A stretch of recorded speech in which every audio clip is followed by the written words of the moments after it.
Ahmedabad's Sardar Vallabhbhai Patel International Airport on Thursday. Video footage shows the aircraft barely rising before descending rapidly and striking a residential section of Meghani Nagar near a medical college. Israel has reportedly placed its military on heightened alert as tensions with Iran escalate, U.S. and European officials confirm. An Argentine court has upheld a 6-year prison term and lifetime political ban for former President Cristina Fernandez. The decision concludes a drawn-out corruption trial, signaling a significant moment in Argentina's political accountability. Russian forces have withdrawn command personnel from Kherson, citing a strategic repositioning behind the Dnieper River. The Institute for the Study of War reports the move is in anticipation of fresh Ukrainian advances. The opinions expressed on this program are those of the host or guest and should not be interpreted as statement of fact. Independent fact-checking and corrections are encouraged. Can we get a cup of coffee in here, please?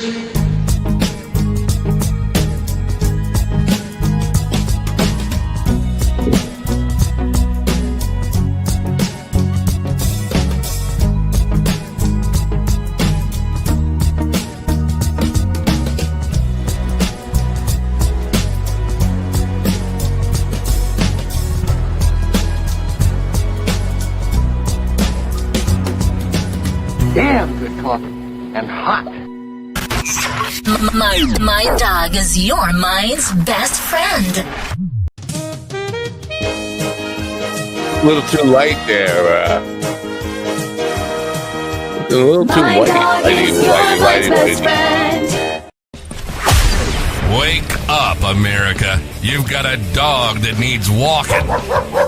That's right, sunshine. Just put on a big pot of strong coffee and get ready to type your little hate mail with your opinions about kumbaya and flat earth insanity. Stand-up comedy? You want stand-up comedy? Well, we've got sit-down comedy. It's time for Coffee with a Dog. You make me laugh. Oh boy, do you need a laugh today, huh? I do.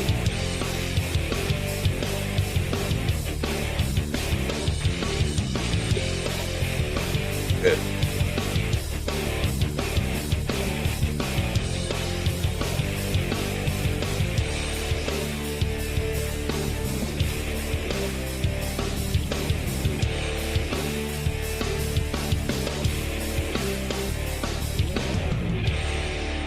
Oh, good morning, folks. It is Friday, June 13th, Friday the 13th. Bad luck. Wake up, America. You're fired. Get out. Fucking buttons. It's just buttons. I tell you it's bad luck. Anyway, so if you haven't heard yet, the crazy bastard who sits in the White House right now, probably illegally to begin with, it's lost his mind and starting World War III and thinking he won it last night. He thought, well, I pushed a few buttons, button pushing, and that's it. It's over. They lost. Okay, let's get back to just winning. Everybody win. It's not the way it works. Yeah, so if you don't know, and if you, by the way, the news, they did send another file with breaking news. They just sent it like 5 minutes ago. Like, this is news that happened yesterday. It should have been in the news package for this morning. It happened, I think, before 9 p.m. last night, Eastern time. But so if you don't know, that Israel, with the backing of the United States, has launched an attack on the nuclear facilities in Iran. And Iran has tried to strike back with drones. Apparently all those drones got shot down. And we're taking it's almost like we've lived mission accomplished before. Where did that happen? But if you remember, and I'm sorry, this is not a good opening for a comedy morning, right? You need a few laughs here.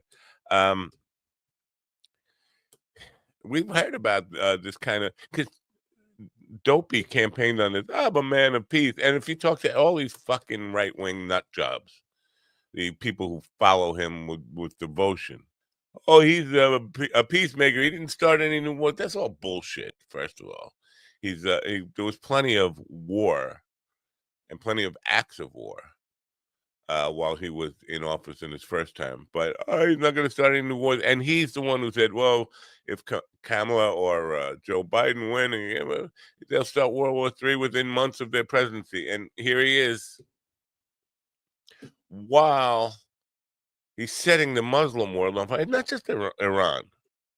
He's setting the Muslim world on fire with hate for us again, while Marines are in Los Angeles getting ready to attack American citizens. They're going there to basically deport anybody they think might be illegal. You got your skin. What's the color of your skin? Yeah, you're illegal. Get out. But the protests will happen, and Marines are there to use force against any Americans who decide to protest. Also, in D.C. tomorrow, he's holding a Hitler-esque birthday party for himself with military parade. So we'll have tanks in D.C., and anybody who protests there will be met with great force, extreme force, big force. So we're looking, well, two fronts here. You never thought you'd see another American Civil War. Well, think again. You never thought you'd see World War III. Well, think again. It's like the sum of all of our fears, and now, which is a Tom Clancy book, I believe. Last night, I'm sitting out on the lawn, smoking a joint. After I heard all this noise, and I go out, and it's just so friggin' peaceful out there. And just the contrast between the peace in my neighborhood last night and how I was feeling like this is a very peaceful night.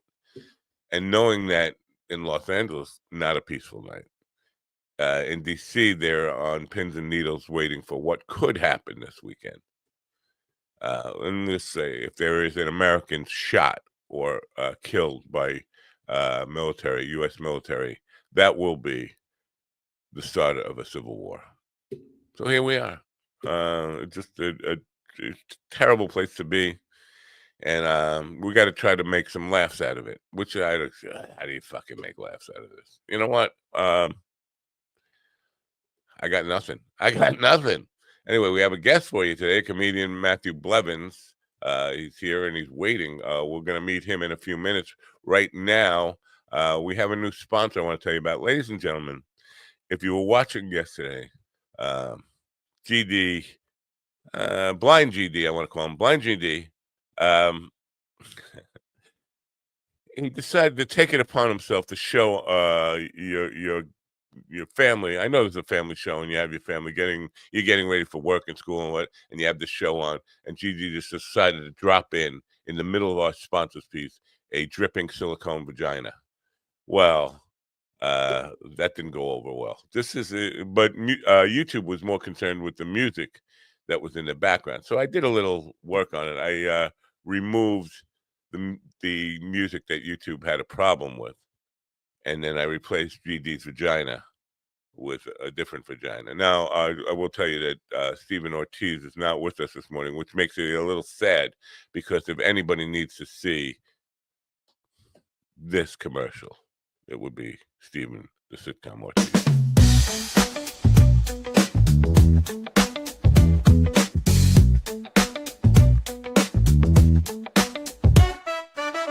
Here's Stephen to sit down. Really wants to get down. Stevie likes to get it on with a girl that's made of silicone. He goes to Tantalene, clip on link. He goes to Tantalene, soft and pink. She comes without a head. But at least you'll never shit the bed. You need a fake rubber squeeze. Be like Stephen Ortiz. Move it up, it's so soft.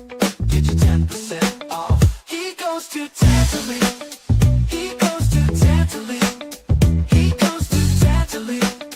He goes to Tantalene.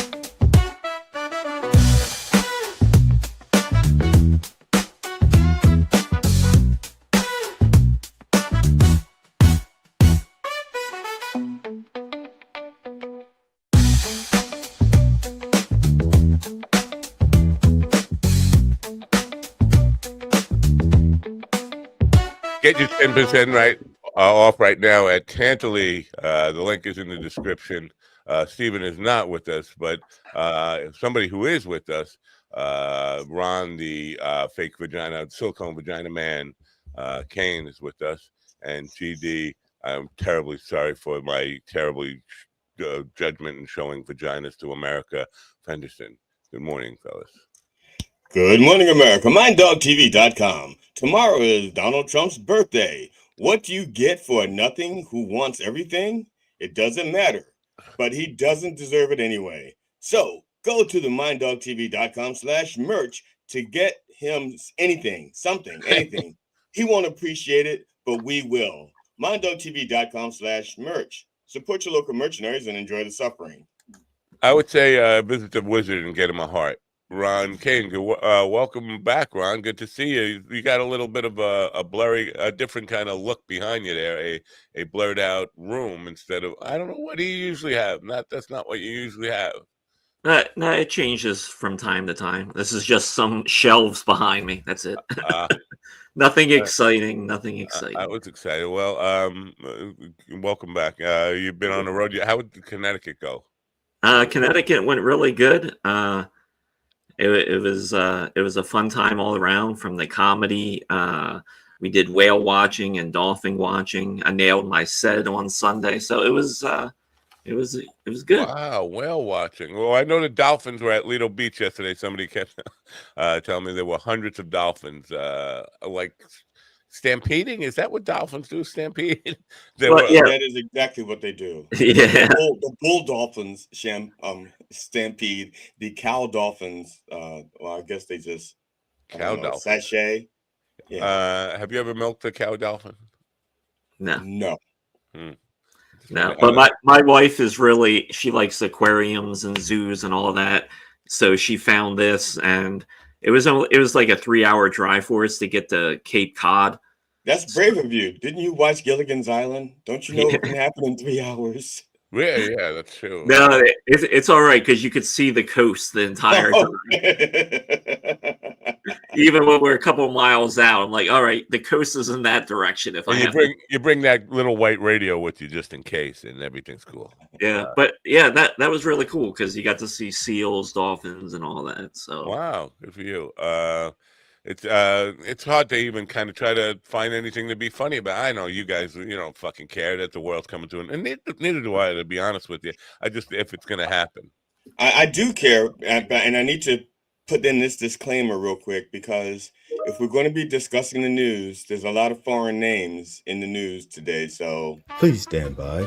We are having difficulties pronouncing foreign names. Please stand by. Please stand by. We are having difficulties pronouncing foreign names. Please stand by. Fogwaka. Yeah, I don't know. Foreign names. But doesn't matter. Israel, because I didn't have any part of this. Israel, attacked Iran, killed at least 4 of their leaders. India wants to have a plane crash, and their one survivor has a name that I can't fucking pronounce in an hour. he couldn't have by jumping out of the plane, nonetheless, too. Yeah, he said he didn't know how he survived, right? Or didn't know how to escape. That's the headline I read, though. He said he woke up. He woke up surrounded by burning bodies, and so I would like to think that. Well, he was Indian. No, he's a British national. Yeah. Born in but even still, I would have hoped that being a British national, he would have changed his name to Nigel or something. It has to really fuck with your head to survive something like that. To be the only survivor. I actually know people who have been the only survivor of a car crash with like 4 people in it, and it was traumatic enough and totally changed their lives and personalities. I can't imagine how many people? 230 or something? 250, I think. 241 died. Wow. Crazy. Now the first thing that comes to my mind is when they say he's the sole survivor, is I think of the Bruce Willis movie, Unbreakable, except for he's in the hospital and Bruce Willis just walked away. But other than that, or that movie Fearless with Jeff Bridges. Yeah. So Samuel L. Jackson should be appearing at his bed. If Samuel L. Jackson appears at your bedside, then I would worry. Dead motherfucker. You did, motherfucker. Steven's on the road. I didn't know Steven had a road gig. Where is he on the road to? Michigan, probably. But we didn't mention that Trump lost the court case in California sued him.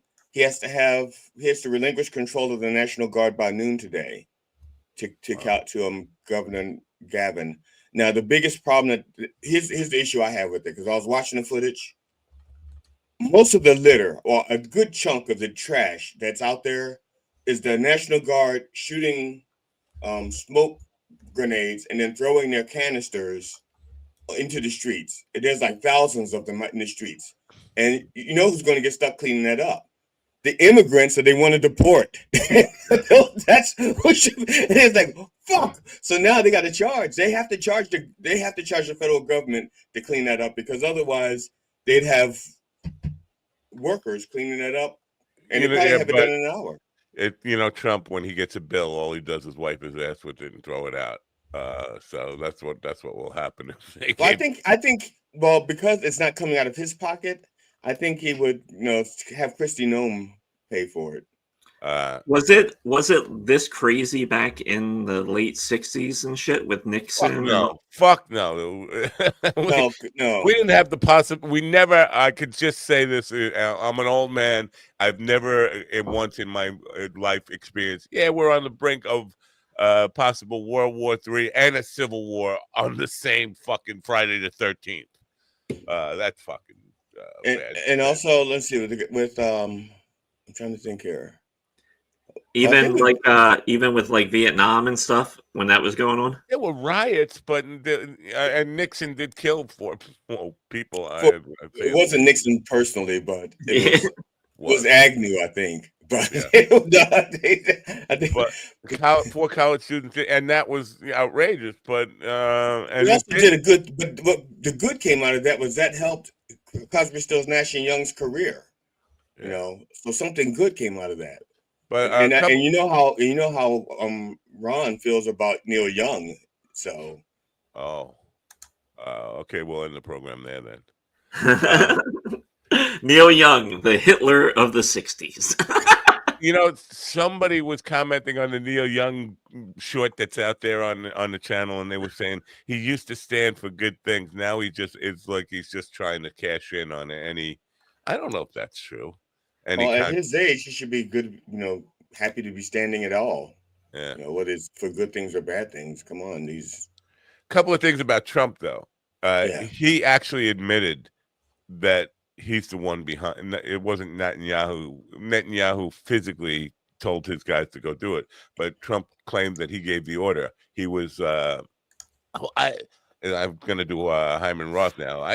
Nobody asked who gave the order. Well, he didn't. Nobody did ask who gave the order. We assumed Trump gave the order, but he admitted on Twitter this morning that he gave the order. I don't think he did give the order. I think he didn't stand in the way of Netanyahu doing it. As a matter of fact, he may even asked him not to do it, and Netanyahu did it anyway. Because the only reason why I'm saying that is because we're supposed to be meeting with Iran on Saturday to discuss the nuclear arms deal, right? So why would we fuck up that if we're serious about that negotiation? Well, I honestly believe this administration and these people. I honestly believe that Trump just couldn't stop it. And here's what he said. They did take out 4 leaders. They did take out 4 important people. Trump wants some credit somehow. All right, here's his words exactly, and then we got to get to meeting Matthew. But I gave Iran a chance after chance to make a deal. I told them in the strongest words, just do it. But no matter how hard they tried, no matter how close they got, they just couldn't get it done. I told them it would be much worse than anything they anticipated, or were told. That the United States makes the best and most lethal military equipment anywhere in the world by far, and that Israel has a lot of it, with much more to come, and they know how to use it. Certain Iranian hardliners spoke bravely, but they're all dead now. It doesn't. Doesn't get any worse. I think that President Nike, with his "just do it" attitude, whatever I say, just do it. President Nike's he's a liar and he exaggerates. That's all. Yeah. But that's So the bright side. That's the good sounds to side. me like he's taking credit for giving the order. Anyway, Right. that's not. He thinks it's over. From what I read from this, it's too late. Just do it. It's too late. God bless you all. Like, no. The first day of the war is not mission accomplished.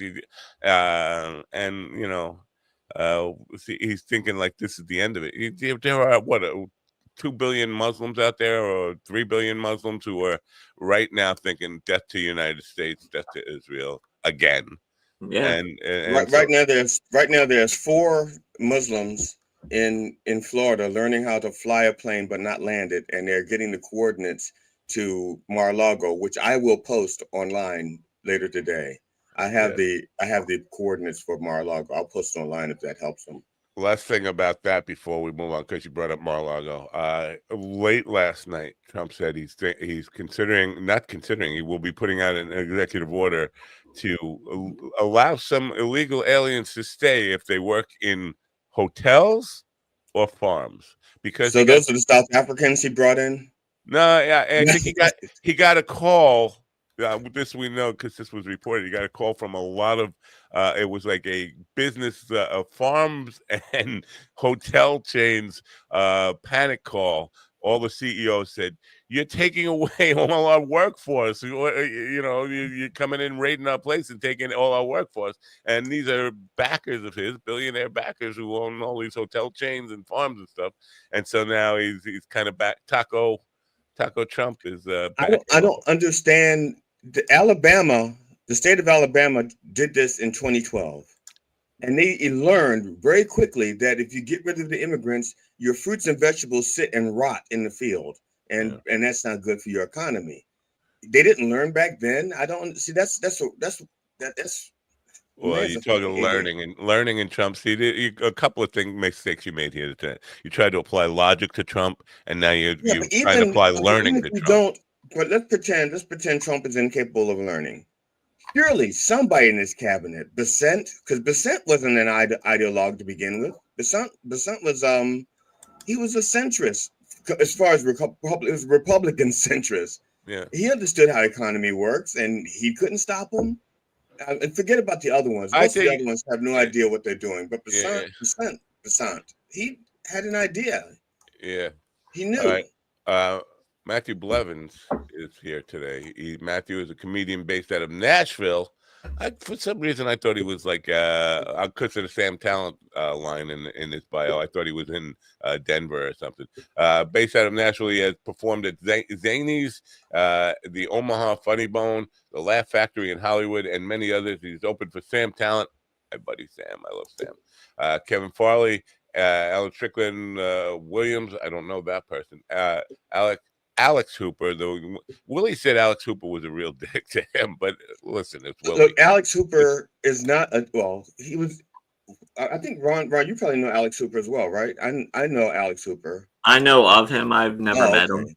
Well, he's not a dick. He's not. Well, to Willie, anybody could be a dick, right? Right. He's not a dick. He can be off-putting, but don't take it personally. You know. One more name to drop here. Michael Joyner.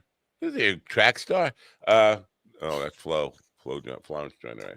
Among others, frequent contributor to Nashville podcast, Movie Wars, and Quarter Mile podcast. He's here now, ladies and gentlemen. Say hello to Matthew Blevins. Matthew, good morning. Morning, folks. How are we all doing? Well, considering there's a possibility of a war about to break out, pretty good. Yeah, I mean, what are you going to do about it? You know, I'm just going to drink my coffee and listen to my teenage kids bitch about this or that, and then just like take it like another Friday. And then if the world blows up, then I don't know. I was chasing my dreams while it happened, I guess. Yeah, well, I have a song called "Let's Make Love Like the World's Gonna End Tonight." It's kind of, if you know that. See, we don't know how it could just be one of these long, drawn out things where it just goes on forever, and that's the worst part of it. Living through nonsense. If it just was one night and let's just bomb the fucking planet, I'd be okay with that. It's just like get it over with. But I don't want to sit through some dreary. But how you make comedy in a time where everybody is. Yeah, I don't know if everybody fucking even notices, to be honest with you. But I think everybody should be a little fucking freaked out. But how do you make comedy in situations like this when the world has gone to shit? I feel like it's like the most important time to try and do something creative and something that brings people together instead of, pisses everybody off at one another. I mean, we spent all of 2016 yelling at our grandmas, and then that didn't seem to change much in the world or our grandmas. So now, I kind of figure that the only change that I can enact is like right here in my home, and then hope that that resonates out to the rest of the world somehow. Yeah.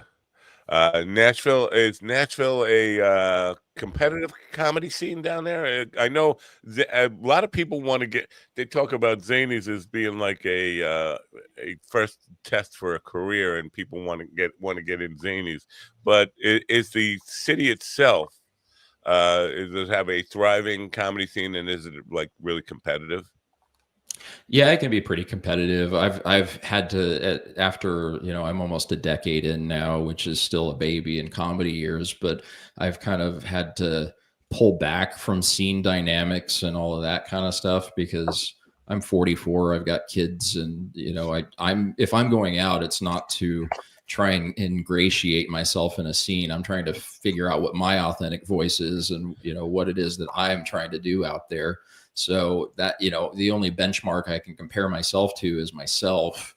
And, there's enough opportunities down here that you can do, shows every week and stay pretty busy. And, there's a lot of clean comedy down here, which is interesting. That was never really my forte, but, learning how to do that and how to navigate a show without, leaning on cuss words and blue content has been pretty useful.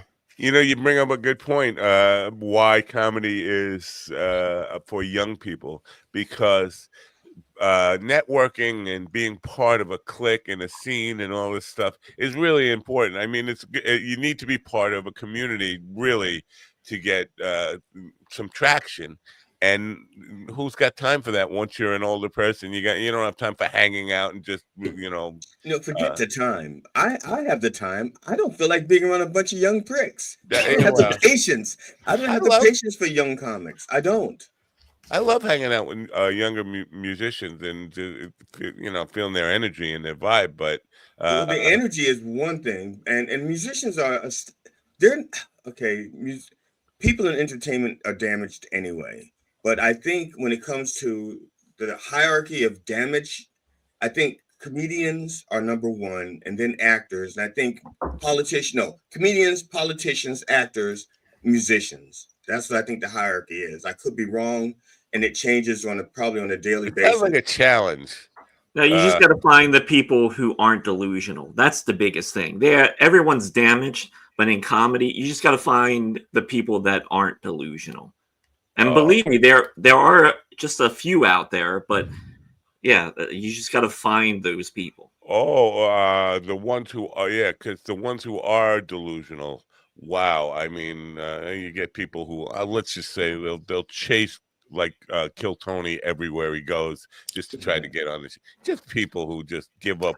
It's that then too. If you've been doing comedy for a decent amount of time, sometimes you really don't want to talk to a first year guy because they're like, hey man, I'm going to do this in my set. It's like, it's a different level, a different type of thing. And they should be zealous about those things, and they should be enthusiastic about the things that they're enthusiastic about. But at a certain level of the game, you have to kind of lock into your own thing. And people need self-awareness, and unfortunately, a lot of people do not have self-awareness. Yeah, I think it goes beyond the arts and the performing arts and all that stuff too. Yeah.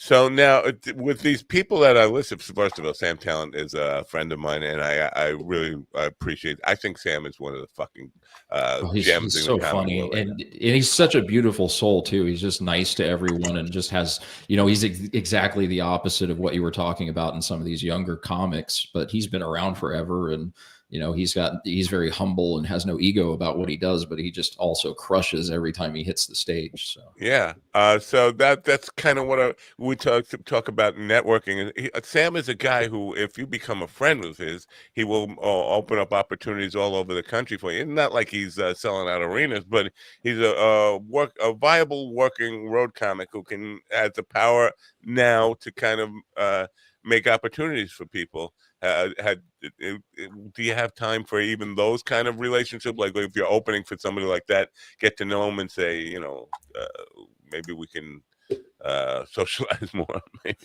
Yeah, those are the things that keep you going, and it's about meeting the right people. Like I said, I don't want to ingratiate myself into a scene dynamic, but meeting people that are products of those scenes that are just awesome people, I'm for that. What happened to the banners? I only have your Instagram banner in the link for some reason, but I wanted to show that. What the hell happened to it? Did I just lose it? Damn! Did I put it? I am button lost pusher? this morning. Fucking button pusher. I know. I am a fucking button pusher. I'll go get it while. Fucking banner deleter. Did I put it in the chat? Anyway, I'll find it and put it in there. So now, how often are you working, or your family man? I mean, or are you working? No, you try to find the balance between both, and right now, I'm just concentrating on spots. You can secure spots all over this area. I've got spots within driving distance in just about every direction. So, you do a couple of those every week, and then occasionally you get the cool gigs that come along. Like in a couple of weeks, I'm going to go out to the war-torn battlefield of Los Angeles to do Chocolate Sundays again. So that'll be interesting. That definitely is. I'm kind of interested in what's going on because some people, we're hearing two different stories. It's like the entire city is in ruin, or it's just a couple of block area. And if you're going out to like a comedy club, or if you're going down to Sunset Strip or something, it's fine. I don't know what to believe. I mean, you never know what to believe, but I'd be interested in seeing what's going on with the comedy and music scene out there, and if there's viable. If anybody's reacting to this stuff at all, because the rest of the country isn't. Do you have any vibe on that, or you just like me? You're just like confused about whatever to believe? I don't know what's going to happen when I go out there. Honestly, I booked my tickets a couple of weeks ago, and then all of this stuff started breaking out, and I'm just crossing my fingers that it's going to all work out the way it's supposed to. It's not bad. It's not that bad at all. I have a friend who is in LA. There's a couple streets that are closed down, and it's not what what the right wants you to believe. It's pretty calm. I hear what you're saying, and I think you're probably correct on that. And if your friend is verifying that, but it's not just the right that's putting that out there. This is, CNN, MSNBC is showing the same kind of. Oh yeah. But it's really not that bad. There might be a couple of streets that you can't get access to, but if you're going to be in Hollywood, you're going to be fine.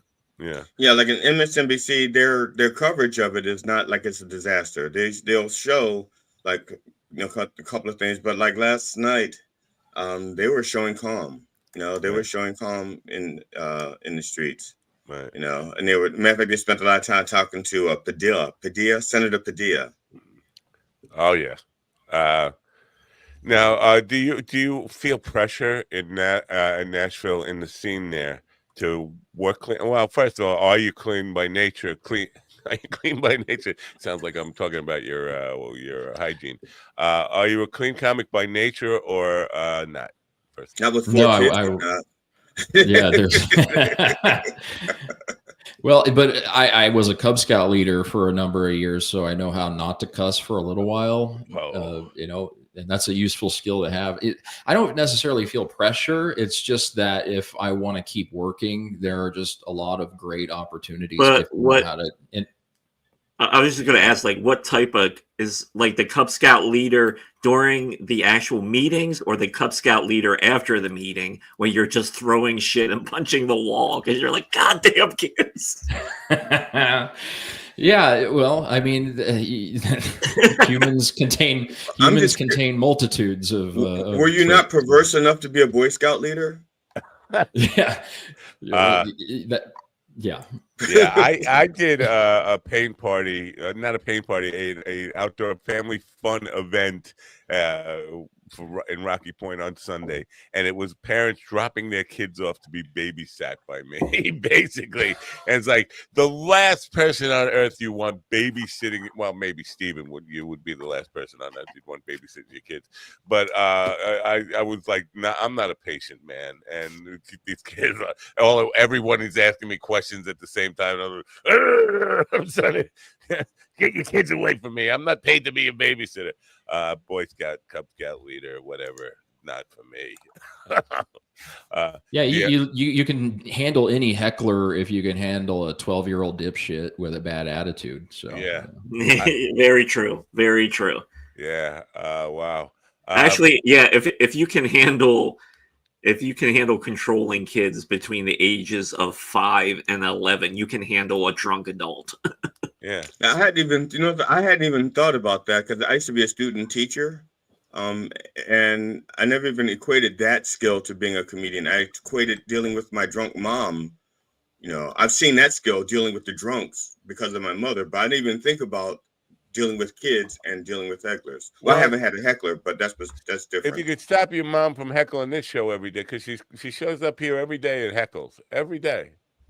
That's a good trick because last time I talked to my mom, she was 6 feet under. Well, that doesn't stop people from heckling this show. I didn't know I was on a haunted ass podcast. This is scary. Yes, it is. Well, I wouldn't say haunted. My wife is my mom. Sorry, Freud. My mom is black, so it's more like spooking. She's spooky. Yeah, and now Zanies, is that a bucket pull thing or like the open? They have a Wednesday mic that's a kind of every great room as far as like open mics in Nashville, they're all bucket spots. Which, being a dad, if I'm leaving the house, I'm not necessarily going there for the chance of a spot. So a lot of times I'll just go work somewhere that's like a showcase instead of a lot of but people, I've done oh, sorry, go ahead. No, that's fine. I just thinking a lot of people have built their careers by starting doing regular spots at Zanies. A lot of people credit their success to putting in a lot of time. They're a place that shows loyalty. I'm saying this as if I know. I'm saying it as a question. They seem to be a place that shows loyalty to the people who are local there and who are willing to come back again and again. Is that your experience with them?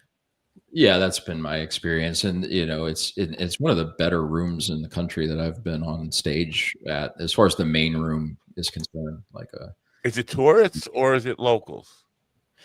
I had a nice combination of both the times that I've been there.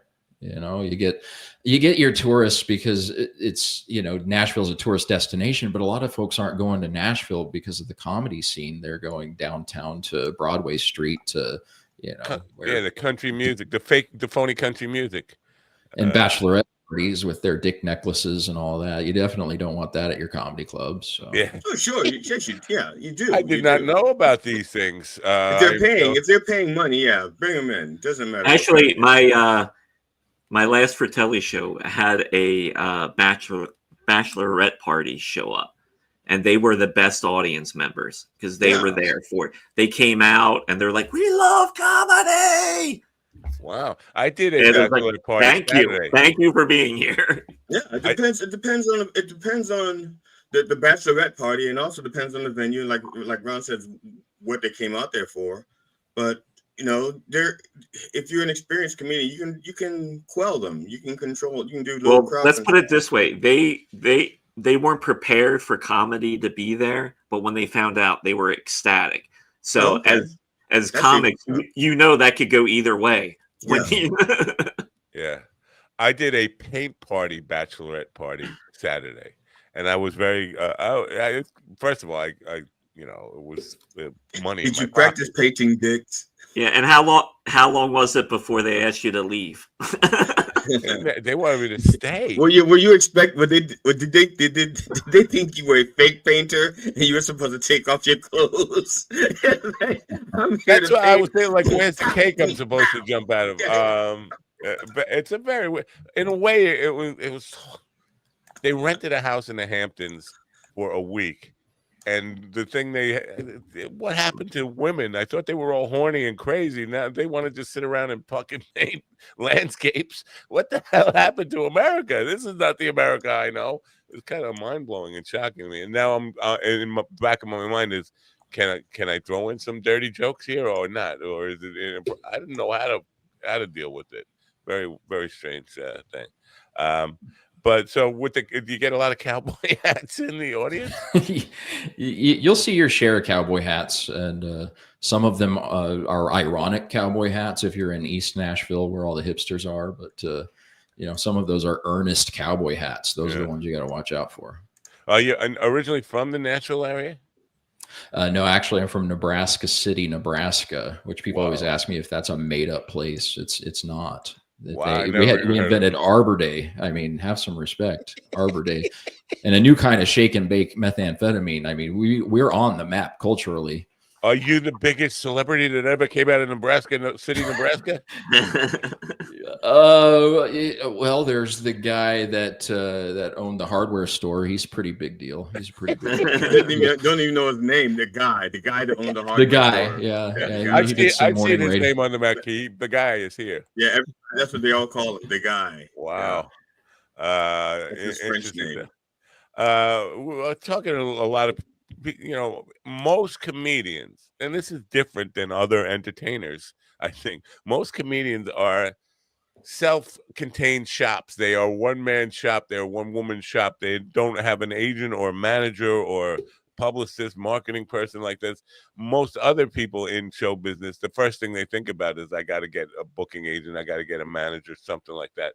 Are you still a self-contained operation?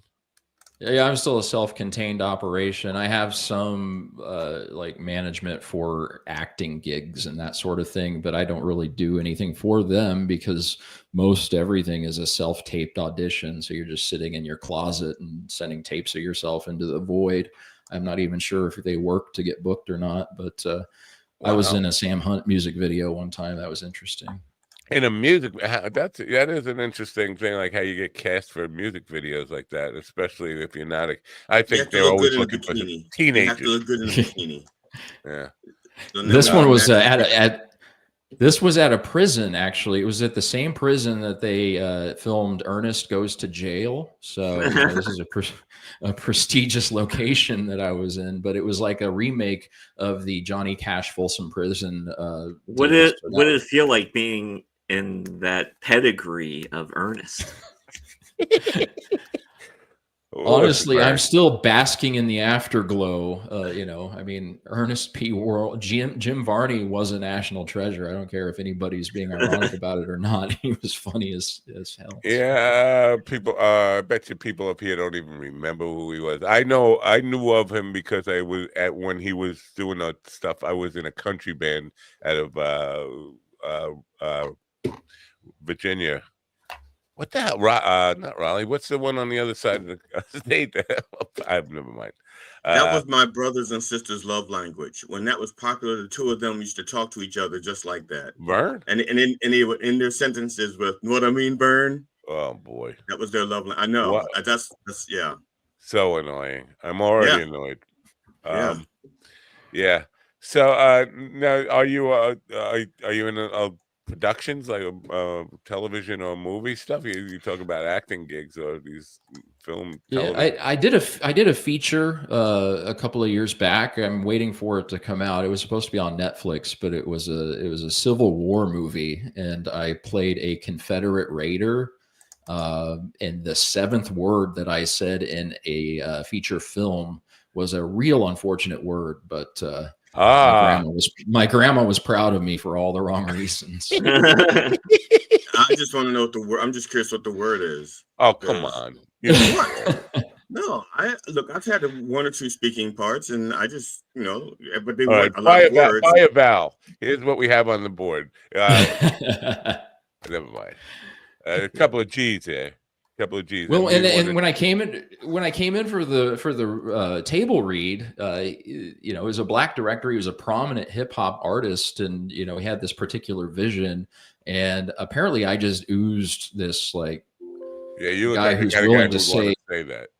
Yeah, it's like I had one loaded in the chamber, I guess.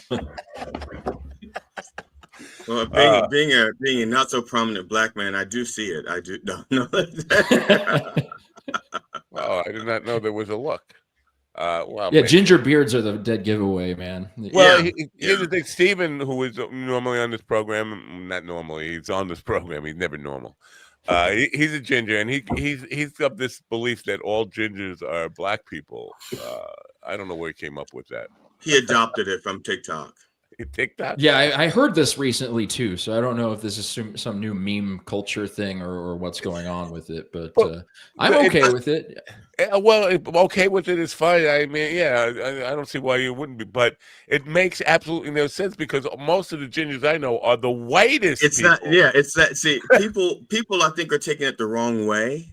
If you think of black people as being like oppressed and disrespected as a race generally, gingers are in that category because they have their own tropes, like they don't have souls to begin with. Which that's not a stereotype. That's the truth. That's okay. That's totally true. They don't have souls, but there's a bunch of stereotypes to go with being a ginger, or ginger, as I call my redhead friends. Yeah, don't use the hard R, please. Yeah. Thank you. Does that the negative stuff just apply to males? Because I got to tell you, I got a really bad thing for women, redhead. Well, it depends. It depends. If you are a hot redheaded woman, they tend to overlook the stereotypes. Aren't they all? Well, I thought they all were. Maybe. No, I've seen some real train wreck ginger women, and they have their own sets of tropes. Let me tell you. Yeah. Wow. Do you spend a lot of time creating content for social media? Yeah, either directly for my own channels or indirectly through other creative projects like the Deliciously Nothing Productions. We have a podcast called White Trash Late Night. There's two versions, one that has Nashville bands, and then the other one has Nashville comedians. And I'm doing the White Trash News, so it's kind of a Weekend Update style, news segment. I love that. Why didn't we think of that? Why didn't we think of that? But the social media production stuff, it's just for me, it's something that you have to do, but it takes away so much of your creative energy. It's just like it's to me, it's draining. Do you find that to be the case with you? Like yeah, absolutely. And the other, I don't like sitting there trying to cut out crowd work clips to just dump on the internet. And I don't know. I've always been the guy who just did things the way that you weren't supposed to do it anyway. So if everybody's releasing these crowd work clips and this incessant stream of content, I'm just going to, do what I want to do instead. And, I feel like I'm way too young as a comic to be spitting out material all over the internet all the time anyway. I should be just in the trenches out in these biker bars and weird rooms, just trying to figure out what does I do. Do the crowd work clips, are they even, to me, it doesn't even feel like they're even somewhat popular anymore. It's does that kind of hit its peak? I wondered. Well, keep in mind you're in the business, in the loop, and there for people who are not comedy, don't consider themselves comedy fans, but they are social media people. They still love it. I get them. People share them with me all the time. I'm like, I know that guy. Yeah, that's a fair point, Matt. That is a very fair point. Yeah. My wife doesn't know anybody, but she's sending me clips of people who've been on this program. Like, you got to check this person. I'm like, anytime I get a crowd work clip, I go right past it because we're just around it so much. It's like, I don't need to see this. There's nothing you can learn from that, right?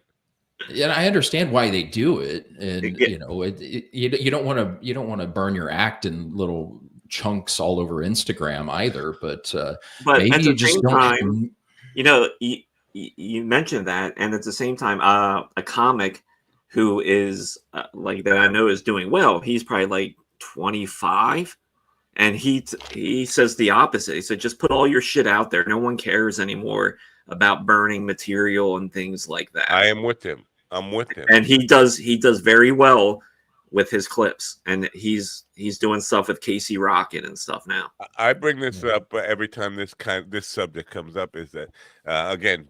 Play the boomer alert. Back in the day, Rodney Dangerfield would be on Johnny Carson and do a 6-minute stand up, and then I would go see him at Westbury the next night and hear all those jokes, but still laugh at them. I think, and it's kind of like the Frank Sinatra, sing the hits. Frank said, "Sing the hits, Frank." I think that part of it, comedians have always been protective about that. Like if you hear a joke, it's not going to be funny when I do it live. If you hear it on television, but and some people want the fucking hits, whether it's Yeah, new or not. I don't think people really care anymore. Yeah, and also, I'm sorry, go ahead, Ron. I didn't mean to interrupt. People just don't care anymore, and I think, like you said, Matt, it's people like the hits. So if the joke is funny, especially in a crowd work setting, that does have repeatability to it. Yeah, because yeah. I'm also thinking that if you burn, let's say, a 45-second clip, in the show, it's surrounded by 10, 15, 20, 30, 40, 60 minutes of other material. So it's a totally different context, and you have the advantage of being there, seeing it live, and being part of it. So, burn it. It sounds like Slaptail is agreeing with me, which makes me feel a little uncomfortable. I'm a baby guy who does comedy, and I put my stuff out there. Why not? I get feedback.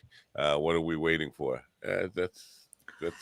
But also, though, in the same token, if you put stuff out there, especially early on in your comedy career, a lot of it does not hold up very well. And do you really want a clip from when you're 6 months in, like, oh yeah, this is the greatest? Then a year later, you look at it, it's like, Jesus Christ. I guarantee it'll be on Blind Mike, and he'll be analyzing it. GD puts out a 10-hour special online every 2 weeks. Almost does, kind of.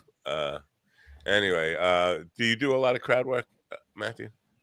If the situation calls for it, if you're in a scenario and you're trying to regain control of a situation, then but I don't like the whole, who are you, what do you do kind of thing. Yeah. I like to just work organically off of what's happening in the moment and, make something cool and original. But, with a guy like Rodney, I haven't written bangers like Rodney, so I'm not going to throw stuff out there to be shaped by the court of public opinion yet, because I don't want to be swayed in one direction or another with my material. I want to go where it is I'm supposed to go. If I'm looking for that validation and that court of public opinion, I might not be the comic I was meant to be 10 years from now, because now I'm something that Instagram wanted me to be instead. I was watching a clip the other night of Milton Berle. He was on, I think he was on Johnny Carson, and they would talk about Henny Youngman, and he goes, well, Henny Youngman is the king of the one-liners because he can't remember two. Hey, do me a favor, if you could go into YouTube history and share that with me. I would love to see that clip. I never saw Milton Berle in anything where he wasn't getting roast. He wasn't the subject of the roast. It would be like at a roast, and people would just bring up the fact that he was a joke thief and liked to wear dresses and do that shtick the whole time. I don't think I've ever seen him sit down like with Carson or any of those people ever. So I'd be interested in seeing that. I just told you what he said. Why you need to see it? You don't trust me? That was his whole. That's the whole interview. That was the whole thing. Like I said, it was just a little clip. I thought you were watching a YouTube video of a Carson show. No, I wouldn't have shared that with you. No. Oh, all right. That's too much work. I have to share like a whole 20-minute clip or something. That's too much work. Well, it's refreshing to hear Matthew say, as a young comic, only but 10 years in, because we get people on here 10 weeks in who feel like they've I should be doing Madison Square Garden. Why aren't I doing Madison Square Garden yet? That idea. Do you have a vision for where your career might go? Do you have a goal in mind, or are you just taking it as it comes? Well, it's a little bit of both, really, because you have to be adaptable. You're going to find out pretty quickly that your dreams aren't going to come to fruition the way you thought that they might when you first started. But at this that's point, just mean. Honestly, that's just mean to say that. But I basically I see myself being able to walk down the street because I'm relatively anonymous, but then go into maybe a small 1,500 seat theater on the weekends and just do what I do and do what I call throwing fireballs and just, and then go back to anonymity because I don't want to be in the public eye necessarily, but I love performing comedy. So, I want to do what I love and remain relatively anonymous, and then, be a Trojan horse of sorts for maybe some inclusive ideas that people hadn't considered and that sort of thing. You can kind of use comedy as a vessel for ideas that otherwise people might not have agreed with, but because you made them laugh about something, then all of a sudden you're kind of planting little seeds. Fucking A. Well, that's refreshing too, because most of the younger people, when I say young, 30 can be young, 40 can be young for me. But a lot of people I think our culture is fame obsessed, and fame for just the sake of fame, not for doing it, not for contributing anything really overwhelming to society or anything like that. I just want to be famous. And I think that gets in the way of them becoming good at what they do, because they're so focused on I just got to be famous that they stop thinking about I just got to be funny. I just got to find the funny in this, and I see a lot of that.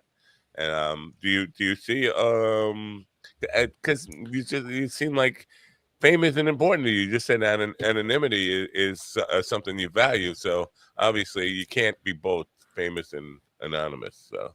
Yeah, but you can be a working comic, and we know plenty of road guys out there that are just destroying in every room that they walk into, but nobody knows their name. It's like, that's the way to do it. Not try and chase some 1 minute in a panel spot on Kill Tony because that's the hot thing right this second. I mean, those trends are going to ebb and flow, but someone who's dedicated to a craft, that's always going to be a valuable asset. Yeah.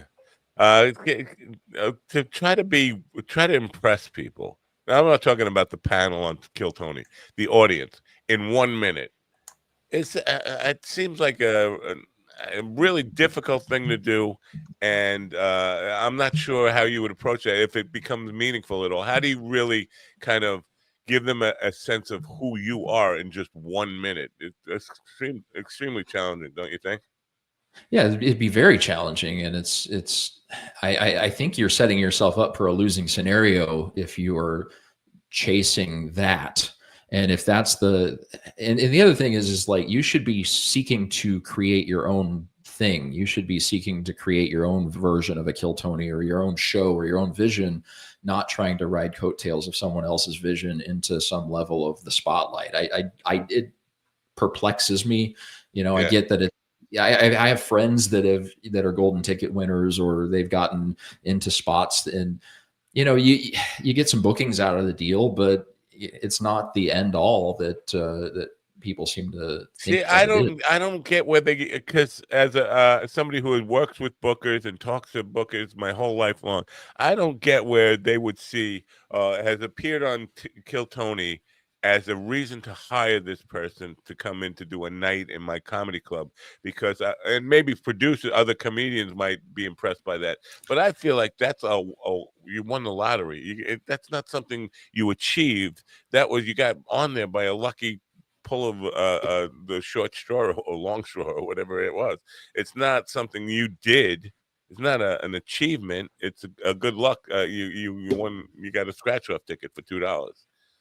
Yeah, they used to use contest winner towards comics in a derogatory fashion. I think that one day a Kill Tony golden ticket winner might be seen in that same sort of light. I don't know. Yeah. Do you have a background in marketing at all? No, I was a failed business owner and a failed first husband and a failed this and a failed that. So it's like, I don't know. I don't know if you can really get it until you've just fallen flat on your face a few times. Yeah, but I think for if people in show business should get some sense of how to market themselves as a business. And listen, artists are not artistic minds are not inclined to care about that stuff. But I think it is a bugaboo for a lot of people in the business now. They'll come with the bio. I was on Kill Tony twice. Like that. That's not going to help get you booked.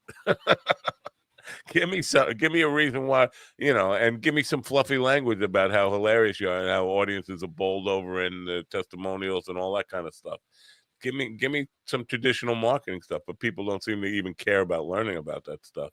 It's the business is not fun in that regard. It's fallen out of fashion with some of the younger comics as well, just having that business oriented hustle, hard work mindset. But it's like, screw that, dude. I mean, hard work is always going to be a valuable asset. Yeah. Now, can you do like a headlining set, like an hour? I've done hours, but frankly, I've tossed a lot of pieces of my act along the way. It's like forging a samurai sword. You're just trying to, get it down to its perfect elements. And right now I'm very, very confident in my 30-minute set. So, that's good enough to headline one of these smaller comic produced showcases. And then kind of figuring out and fleshing out and perfecting my hour. And then, once you have that in place, then it's essentially a great framework because my favorite thing is to kind of be spontaneous and in the moment, not necessarily crowd work oriented, but just finding the funny, making that puzzle piece click into place that hadn't before right there in the moment. Those are some of the most fulfilling. Yeah. That's good stuff. At 44, I'm guessing, you mentioned you had kids. I'm guessing your kids are like late teens or something in that area. Yeah. Do they appreciate? Have they been? They don't, because they don't go to comedy clubs, right? They're too young to go to comedy clubs. Yeah, but I've gotten to share what I do with all of them in some capacity or another. Like I did a small TV taping in Omaha that I was able to bring a couple of the kids along to, and that was just a real eye-opening experience for them to see what it is that I do. I can't imagine seeing my father doing stand-up. Just the thought of it is mind-boggling. As a teenager to see my father doing stand-up, I don't know how I'd react to that. Do you talk about them at all? Yeah, for sure. That's just. I talk about my life, so I mean they're obviously at least a small part of my life in some way. Oh, so you're not black. So you're not black. Okay. All right. I had a lady on here, who she had a teenage daughter, and she was telling jokes about finding her daughter's vibrator and all that stuff. And I'm like, man, to be a young girl in like middle school or high school and know that your mother is saying this in public on a public podcast or a television show or all this stuff. That's just kind of how do you go? I would slip my wrist right the next day, right in school. Like everybody. A lot of comedians don't tell the truth on stage, and so that may not be actually true. And the daughter may already know that she's like, I'm going to do this. And daughter says, okay, I have plausible deniability because I don't have a vibrator. I have a dildo, and so she can. Yeah, but the disclaimer there is disclaimer. The audience assumes that most of it is true. I would say most comedians embellish. I mean, comedy is embellished truth and stuff like that. So, and this is a big problem with the cancel culture stuff. Is people think everything is based in truth, like solid truth. It's comedy. It's not. It's an exaggerated truth at best. But people don't seem to think that. Well, you must really want to board 100 kids at once or something. Yeah, I tell people that forget that. I was at a show where the headliner was telling this story. It was a woman comic, and she was telling this story. And one of the women at my table where I was sitting said, afterwards, she goes, "She's a real badass. I like the way she talks to her husband." And then after the thing, she goes to talk to the woman and goes, "Oh, no, I don't really talk to my husband like that." She goes, "I made all that up." And then the woman I was sitting with was so disappointed because she thought that was like real, that she's a real badass and she could talk to her husband just like that, women's rights. And it was disappointing to find out that it was all made up. Yeah. Which is why I don't make shit up, for that very reason. Now, Matt, cancel culture is such a played out subject to talk to comedians about, and I hate to even, but for me, I would strive to get to the point where people wanted to cancel me, because that would mean that you kind of establish yourself in the business. If you don't really have an established career, nobody's going to. You have nothing to cancel. So for me, that would be something to strive for. What is your take on this hypersensitivity? What I find interesting is that I came into comedy in the early parts of 2016, and then kind of watched the first Trump presidency emerge, and things got like really sensitive around the time when Trump became president the first time, and you had to be careful about what you said on stage because people were so upset about the political climate that they were kind of self-policing the language and trying to make sure no one was stepping out of line, and I feel a pullback on that. So it's not, I don't feel that things are quite as restrictive as they used to be, but I did find myself early on self-censoring and, being careful about particular topics. But now I'm not necessarily trying to push buttons or anything like that. It's just that I'm a lot more comfortable in my own point of view. And sometimes that's not going to align with popular perception.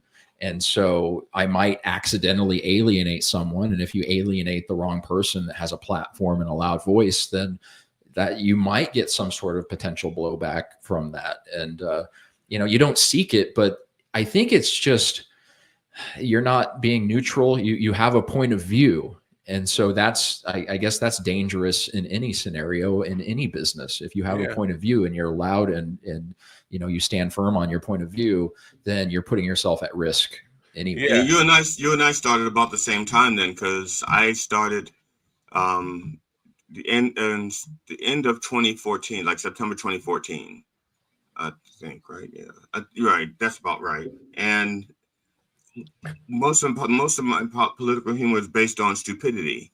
So it didn't matter what party you were in. I just, want to talk about the stupidity and the ignorance.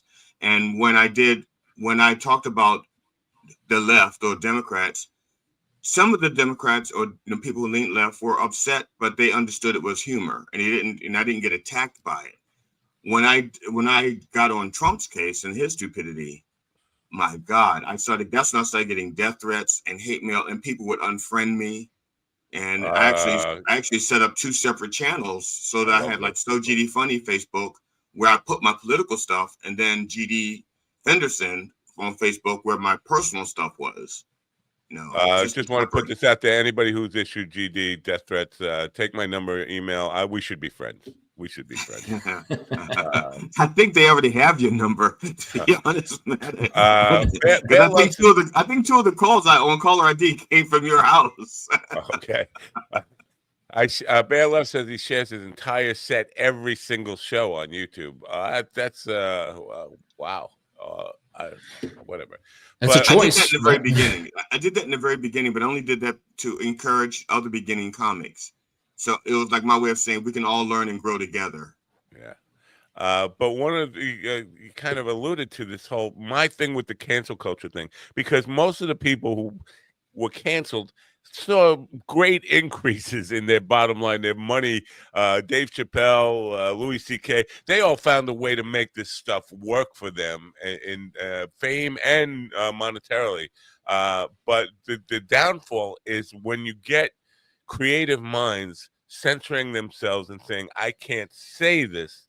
That is the really dangerous part to the craft, because comedy is all about really kind of looking for that next line to go over. And if you're going to stifle people from that, this is kind of why I'm not down with this whole whitening of America. Is you got to fucking all these people who you're trying to alienate have given so much to the culture. Where would we be without Black influence in our music, without Hispanic music influence in our music? Even we wouldn't have Taco Trump, that's for sure. If we didn't have the Hispanics, we wouldn't. Yeah. They wouldn't even call it Taco Trump, you know. Right.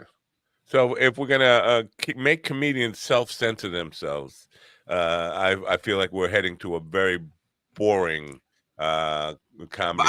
I think that's up to the comedians though, because like the people, like most of the people that have the big name people who quote suffer cancel culture, which they don't suffer, it's almost like it's an advertisement. I've been canceled, and it's an advertisement, and they become bigger. It's only people who don't have a name who, if you get squished, then you can't. There's no recovering, because if I take a hit and I get knocked down a little, I'm done, because I'm already down here. You take me to here, and I'm out of it. I'm out of the game. But if you take like Louis C.K. and Dave Chappelle, and they're here, and you knock them down to here, they're still up here. Yeah, but they didn't end up here. They ended up here, way up. Right. I mean, So they're not starting over from scratch. Yeah, that's what I'm saying. They still have a solid foundation. They still have, their core fans that are still going to believe in them, and they can recover. Yeah. So yeah, it is what it is, and you're right. If you have a platform to build upon, you have a much more chance to kind of elevate yourself on that, and then controversy becomes a good thing. Right. So you're gonna see me. I'm trying every day trying to start fucking wars here just to get some attention. That's what it's all about. I've given up trying. I've pretty much given up trying to counter the bullshit. I just want to, just try to set the record straight. But I can't fight the rumors and stuff like that. It's just. You mean those rumors about you and Lindsey Graham? Those aren't rumors. Oh, matter of fact, I call him my little graham cracker. All right. So Matthew, do you, we're going to wrap this up here, but the podcast you do, are you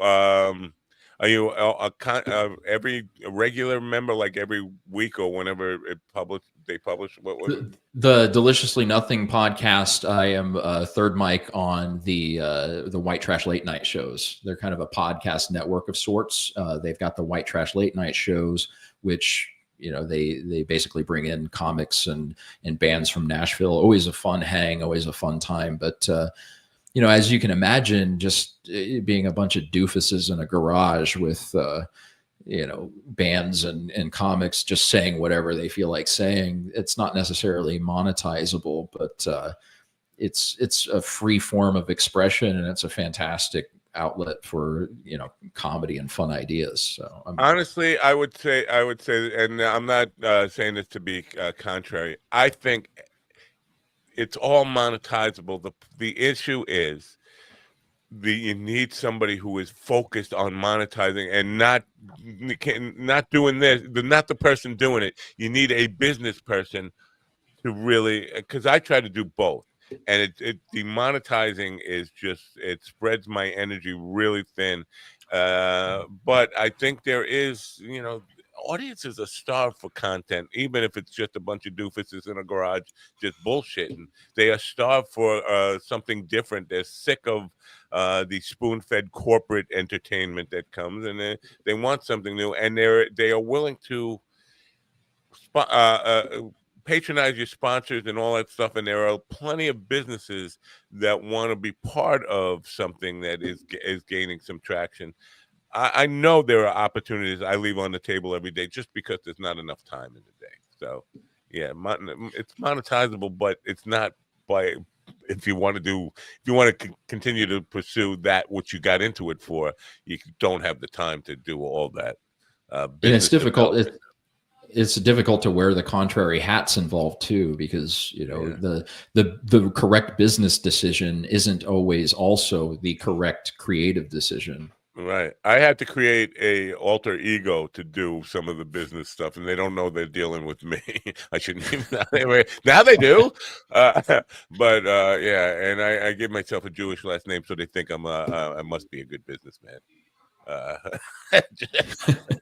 Oh wait, was that anti-Semitic? Did I just say something, man? I don't think it was. Anyway. So what I think you're saying is that I may have burned the character. The Reverend Jelly Roll should have actually been my agent and not my pastor. I'm not necessarily, but I think there's room for a third personality. You know, your Sybil. You got 16 of them. There's room for another one. I could work with you on that.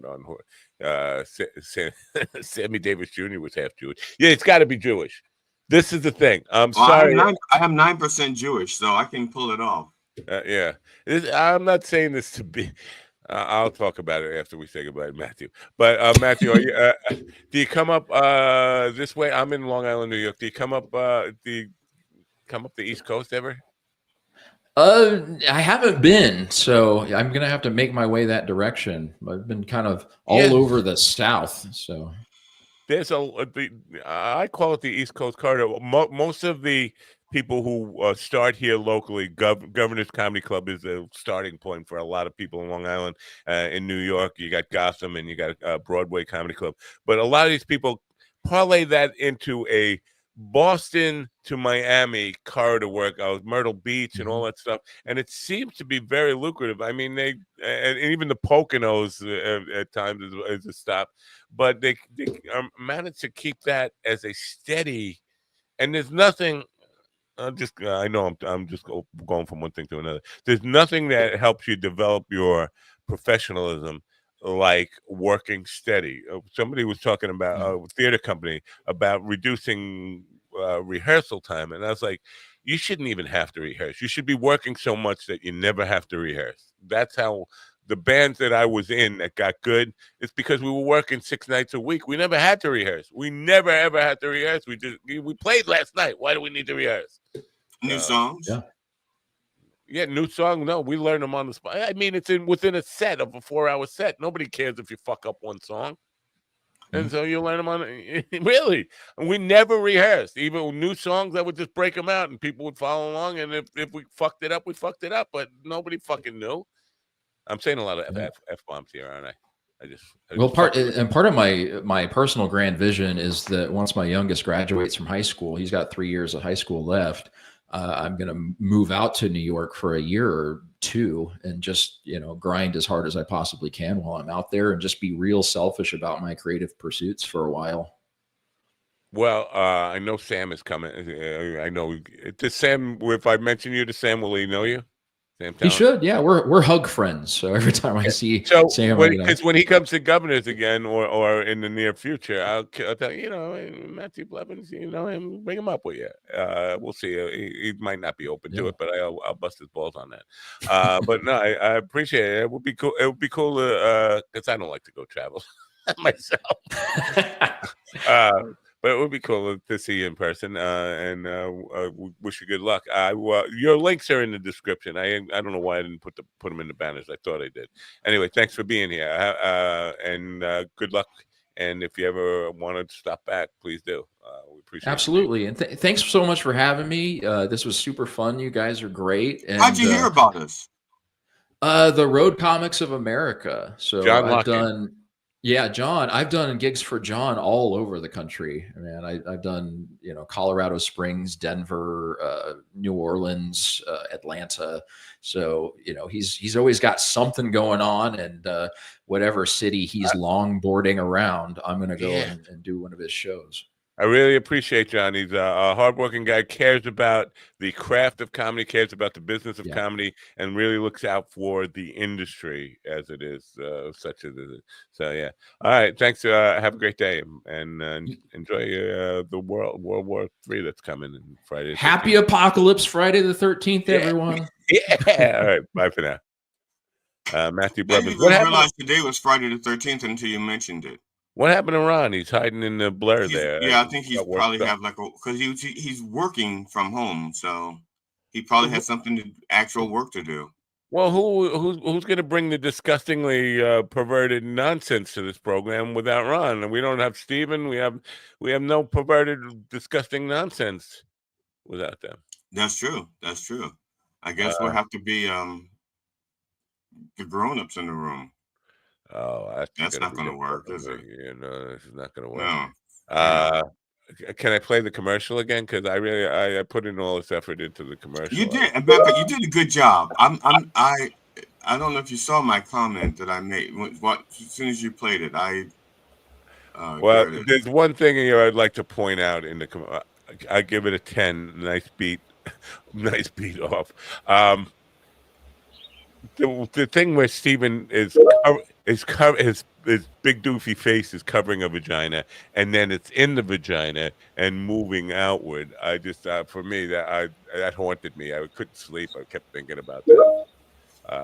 So I'm a little disappointed that he's not here to see it, because I think he yeah. He texted, "I might not be here." It's like I would have put this on YouTube and put it on Facebook last night if I didn't think he was going to be here, because I know he loves himself, and who doesn't? Listen, who doesn't love Steven? Yeah, besides almost everybody. But to see yourself in a vagina or covering up some nipples here and there, but then again, maybe he didn't want to see that, because that's how he got his back broken, coming out of a vagina.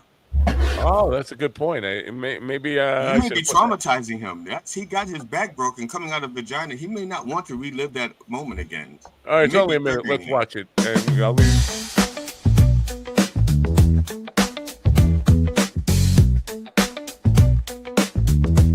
I had to put the lyrics because I wasn't sure if people would know them. Really wants to get down. Stevie likes to get it on with a girl that's made of silicone. He goes to Tantalene, click on link. He goes to Tantalene, soft and pink. She comes without a head, but at least she'll never shit the bed. You need a fake rubber squeeze. Be like Stephen Ortiz. Lube it up, it's so soft. Get you 10% off. He goes to Tantalene. He goes to Tantalene. He goes to Tantalene. He goes to Tantalene.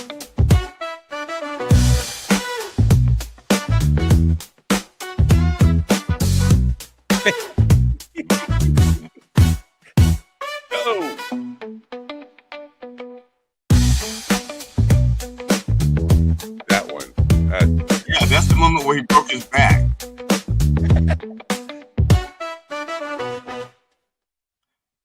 I can't believe YouTube got angry. They had gave me a copyright notice on the music that was behind there yesterday, and didn't say one word about the vagina dripping. Well, it's a different department. There's a music department, and there's a vagina department. There's a boob department, and the vag department is probably way behind schedule. You won't get anything from them for like another 3 or 4 days. So the link to Tantalene is in the description. There's a 10% off when you use our link on everything they sell. We mentioned that they are headless, which I still don't understand. Like, I could understand sell it with the head, and then be able to offer different heads. If you don't like this head, we can get a different. You can do that. Huh? They don't do it. They don't even sell heads there. You got to find another head place, or give your own head. Well, there's a place that Ron introduced me to, Excitement Video. They do sell just heads. They sell just heads. Yeah, and with working mouths. That's And interesting. here's the part that's disturbing, though. The ears they're detachable, and you would like the ears to be a little more secure. So when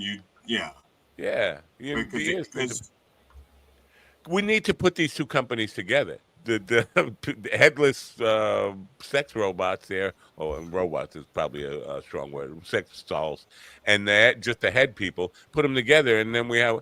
I just don't understand. Like, why would you? I understand. I had a fake website called headonly.com.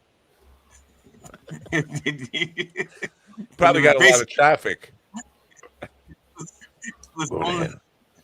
It was basically, I did it for the Earn. My Earn, it was like a dating service for my Earn. And so I was introducing the Ernie to other female heads. That's all it was. All right, And let me it be was Bob Barker for a second. Ron, on the stage right now, you see a Tantalus sex doll without a head. Give me your bid. The closest price to Diana Dolly. Give me a bid for her. What would you say the cost of Diana Dolly is? Oh, is it a whole body without a head, It's a whole. I don't know. Does it have legs? I don't know or that. is it just like a torso? I think it's just a torso. Okay, if it's just a torso, I'm going to say about $450. All right, that's better than Steven's bid. He said 350. I think it's up close to 600, but you use the 10% off. That's $60 off. So, but it just I seemed to nailed me the price right on. I got the price right down to the dollar. So that's right to I'm the not dollar. I think that means you're automatically in the showcase. And what do we have in the showcase, Johnny? Oh my god! Oh my god! We have a drawer full of mouths for you. That's what we a swimming pool full of cum. By Swim King. I'm sorry, Swim King. I'm sorry. I take that back. Okay, since you brought up nasty tasting stuff, How do you know that? It could. I tried because I've tasted my own. Yeah. Isn't there a whole genre of porn? No, I don't know if it's a genre. Oh, yeah, I'm sure. I do know that a woman I was with had gone down on me, and she saved me a sample so that I would know what it tastes like. And butter me with Crisco and call me a mule. Yeah. Butter me with Crisco and call me touchy. Fuck, it's button. This loop button. Yeah. Goddamn loop button. And so I do know what my own tastes like, so I don't so that everybody's tastes like that, but well, I hate to give Willie more publicity. And I don't really. That's a lie. But anyway, I tried mud water last night. It's the mushroom coffee. Oh.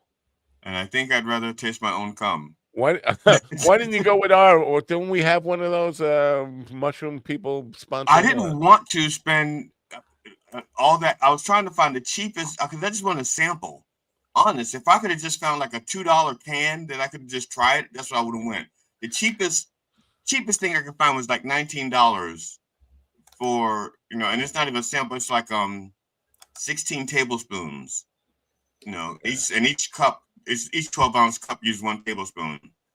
So wrapping up my Willie thought here. Willie was discussing analingus, eating ass, and he said this girl ate his ass, and I was like, listen, eating ass is fucking gross enough, but there's nothing I could think of more hauntingly disgusting than the thought of eating Willie's ass. I mean, but then I asked, did you kiss her after she ate your ass? And he said, oh, well, maybe not. Like, oh, maybe not. This is something. So that's a yes. That's a yes. To me, yeah. First of all, if you, it has to be on your mind. Like, there's no way I'm kissing this girl ever again after she eats my ass. But to say, oh, I don't. That's a yes, without a doubt. Yeah, but is it the same for a woman? Like, if a guy eats her ass, is she like kiss me? Women don't. Well, men are dirty fucking beasts anyway. No matter what, we're all every part of being with a man has got to be disgusting. Maybe that's why people have more mustaches and beards now, so they can hide that chocolate covering. Yeah, but it will retain the odor. Yeah, the aroma. Yeah, but. I don't know. I don't get this ass eating generation. Like, where do you go from there? I mean, after that, there isn't the relationship over. It's like, okay, I ate your ass. Let's never see each other again. That's where we're at now. Fun eating your ass, tossing your salad, whatever they want to call it. And I don't know where'd that fucking expression come from, because I've had lots of salads in my life. None of them reminded me of an anus. Well, obviously, it started in prison. I mean, that's where it started. I mean, tossing your salad. Yeah, that's the expression that I got was the people that I knew that went to prison. That was the verbiage they used for it. Why And they though? used to say Where did, and they used to swear they used to say things like it's nothing like having your salad tossed. did And is there a salad bar in prison? I mean, where did it come from? It doesn't. probably The black olives in. I'm sorry. it could be, Yeah, the maybe little black olives that are cut in maybe there half. was a lot maybe there's a lot of roughage involved. I don't know. Well, I'm thinking just in This is because way when you beyond do get like way those beyond my black olives that have the hole in the middle, it kind of does have an anus look to it, right? this is way beyond my expertise, and I think we should get like maybe an anthropologist, An someone analologist. entomologist, someone who understands the origins of words, a prison entomologist. That's what we need. Yeah. Well, most of the things, A well-educated man who's been in the system. most of the euphemisms you can kind of figure out where they came from, but that tossing the salad thing, that's got me confused. And I didn't even know because I'm a boomer, obviously. I didn't even know about it until a couple of years ago. It's like tossing a salad. Maybe it has something to do with the hand motions. Like when you toss a Yeah, salad, you 'cause- do this, and maybe Well, I that's mean- like a hand motion that we're missing. I mean, Chris Rock had a whole bit on it like 20 years ago. Really? Yeah. Well, I could never take Chris Rock. You know what? I think he's genuinely funny, but he yells. I don't like when comedians are always yelling this stuff. Well, you don't watch any Hispanic comedians then. Yeah. Bring the Pain is a great comedy album, though. Wow, great comedy. Did you hear that, GD? Great. Yeah, I did hear that. There are just classic bits on that. I mean, George that are all Lopez Chris Rock. drives me crazy with this fucking yelling. I mean, I can't tell if he's funny because he just aggravates me with the, I don't know. It's even Sam Kinison. Yelling, man. I can appreciate it once in a while, but if your whole act is being loud and aggressive, I don't know. I don't. For me, Yeah, it does wear thin if you have somebody that's like a constant, just like shotgunning you jokes. Yeah, because you see sometimes comics like that on the open mic scene, and it's just rough because it's like, how can you even listen to this? Yeah, and if they're loud and not funny, that's like.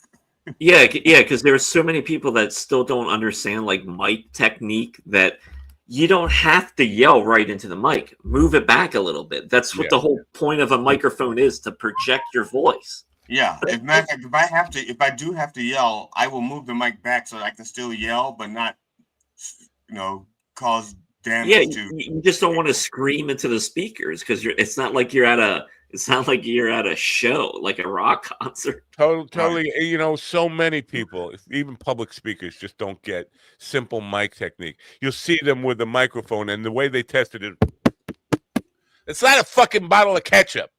You test it by going, testing, is this thing on? I mean, but I think I'm not big on comedy classes anyway, and I shouldn't say that because I've never been to one.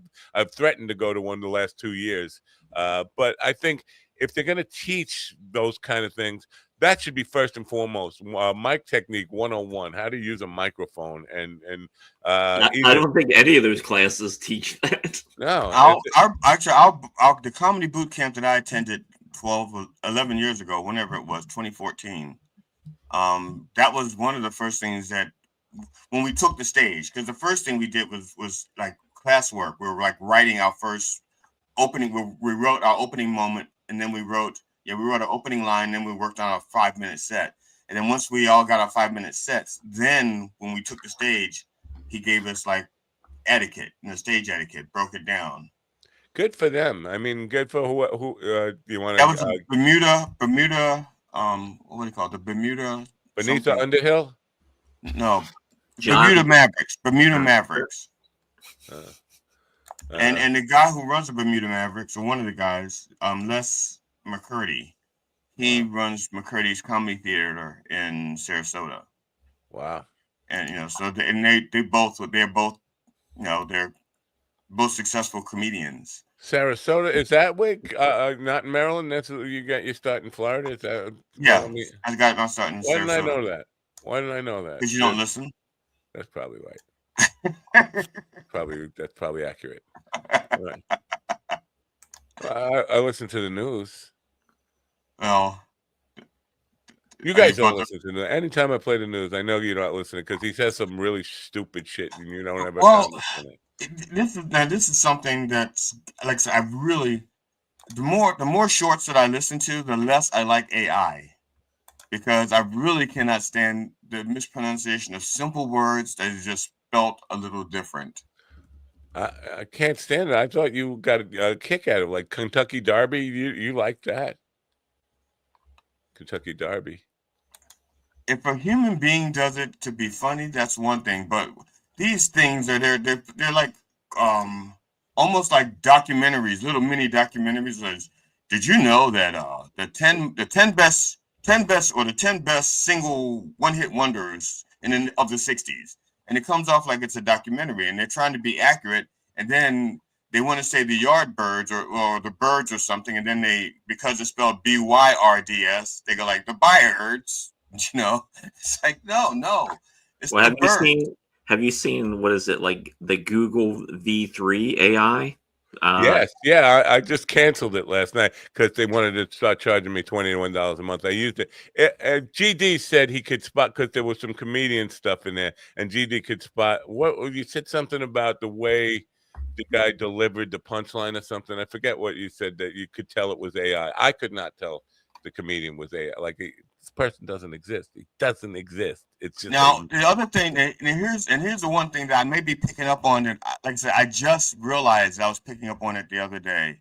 I caught this is when I took my car into the shop. I had to schedule an appointment. When I scheduled an appointment, it was an AI receptionist. And when I called, they have my phone number. I'm in the system. She goes, "Hi, Glenn. This is Brooke. How may I help you?" And I thought for the brief moment I was talking to a real person. And that's why I want to schedule an appointment, bring my car in. And I realized that the reason why I thought it was a real person because I could hear her breathe. Yeah. I heard the breaths. I heard the breath between words, and I went, "Holy shit, this is AI." I didn't realize it was AI. I said, "But they put the breathing in." I've been pretty good with that too, and I did notice a couple of breathings and kind of little gestures and stuff like that. And I said to one, "Are you a bot?" And the follow-up was, "I've been programmed to answer." Yeah. Which is that a yes? Yeah. Is that a yes? Yeah. Wow.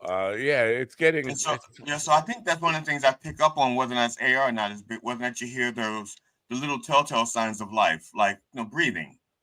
Yeah. But that V3 thing looked pretty impressive to me. The thing is, it only does like really short content. You can't use it for a 5-minute song or something like that. That I was thinking. Not yet, anyway. Not yet. Right. Or you can, but you have to piece it together in 10-second interval, stuff like that. Yeah.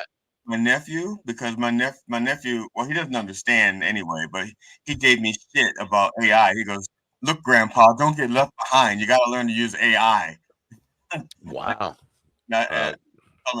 Well, you should have said, first of all, it's uncle, not grandpa. Don't, you're gonna get all huffy and puffy here. No, I just told him. I said, "Look, I don't see." He thinks that I'm anti-technology. I said, "I'm not anti-technology. I'm anti things that I don't need or can't use the way it is right now." I like AI for research. Like AI for research, it's fucking phenomenal. And even then, when I use it, I have to double check because it only goes. How should I put it? Again, I don't know its sources. So for me, it's like the beginning of my. Well, no, they tell you. Like in Google's, like in Gemini, it tells you like this is where your sources are from, and it even is like you should check your sources. Yeah. And if I'm going to check my sources, like I said, so I start off and I'll find out what their sources are, and then I go to their sources, and then like that I go to as much to the original sources I possibly can. Yeah. And then I wind up knocking on the door, and I'll say, "Excuse me, Mr. Trump, is this true? Did you say this?" And he'll go, "How'd you get my address in Mar-a-Lago?" I said, "I've had it since 2015. That's how I got your address." Wow. One of the things I love about AI, and this is purely technological, it's not from the creative. Well, a little bit of the creative part of it is for music and all these DAWs, digital audio workstations. They have plugins now that will mix for you because mixing is a technical job, but Yeah. it's also a little bit of a creative job. But for me, it's really hard. A lot of people are good at writing songs, recording songs, but what comes down to the final mix, that takes an engineer, somebody with ears. These things will do some really good, impressive mixes for you automatically, and I think that's a really powerful use of AI for me personally.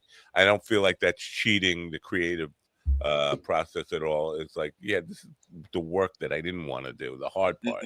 And there was when I did my CD back in the '90s, the engineer I was working with, there's one song where I have a drone in it, not the but the sound drone. I had a drone in it. Yeah, and so he goes, "Holy shit!" He goes, and he says, "Why are you using a drone?" I said, wait till the final mix. Wait till the final mix, and then it'll make sense. And then when it was done with it, he was like, "Okay, it makes sense." And I'm pretty sure that AI would have said to me, "Why you have a fucking drone? I'm not gonna put it in there."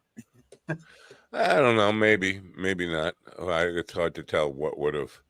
But I don't get any of that kind of stuff from AI, like where it's arguing with me about the content I'm asking it to do. One of the things that came up, Suno, SUNO, is one of these AI things that creates songs for people, but it allows you to really take control of the process in order where you can write the lyrics, you can write the music, tell it, I want it in this key, I want like stops here, I want like this kind of feel to it.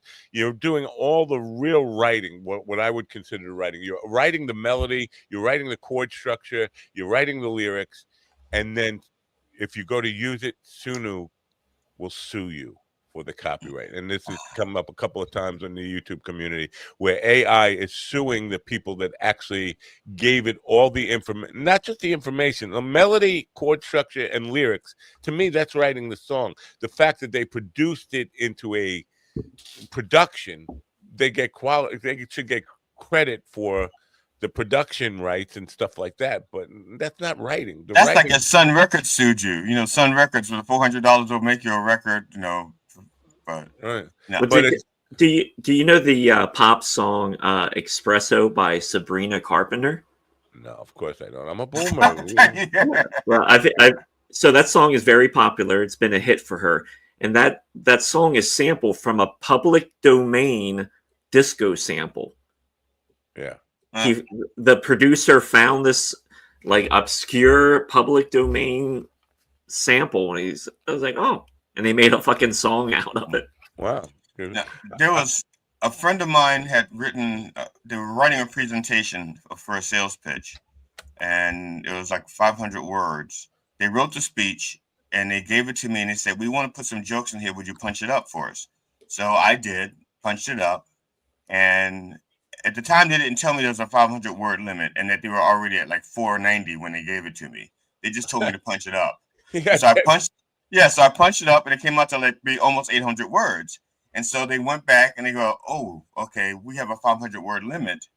And so they said, "Don't worry about it." They said, the stuff that you wrote is great. We love it. So we're just going to give it to AI and ask them to knock it down to 500 words for us.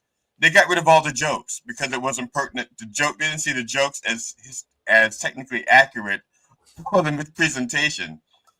So just AI goes, "No, get rid of all the jokes." But it got it down to 500 words.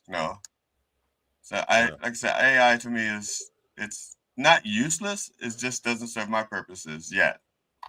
Yeah, I think that is the limitation of you not finding a use for it. It's not like I don't think. Right. Yeah. Yeah. That's why I say I don't use AI. Not like you shouldn't use AI. Yeah. I don't use AI and I frown upon it.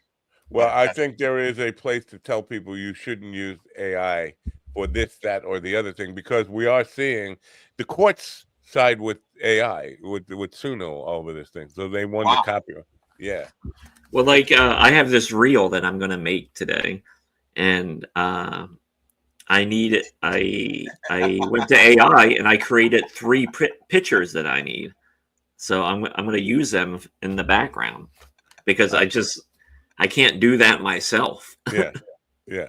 For the record, there, Slaptail, for the people on the radio, Slaptail saying, "Damn, AI doesn't think GD's funny," just like Blind Mike. Blind Mike does think GD's funny. Yeah, I've heard him say several times that he thought he was funny. But on his show, he goes, "I just don't think he's funny." He said that right out. He came out and explicitly said he doesn't think I'm funny. Wow. On his show. I didn't catch after that. He was on this show.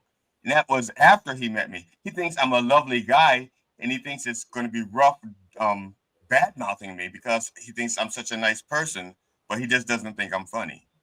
Wow.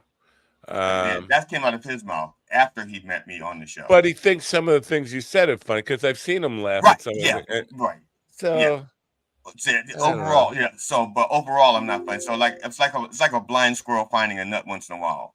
Once in a while, I find a joke. So you're calling him a and that's squirrel? the problem. He's grading me as I'm a comedian and not a humorist. But that's okay. I'm fine with that.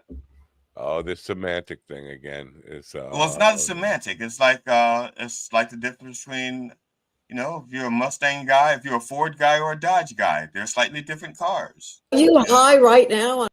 Even though they use the same signs, a Ford and a Dodge, and Chrysler, they all use the same science to make the car work. But if you're a Ford guy, you're a Ford guy, and Dodges and Chryslers, all those cars are pieces of shit. Are any of those things sponsors? Are any of those companies you mentioned sponsors? Not yet. They will be. I don't know.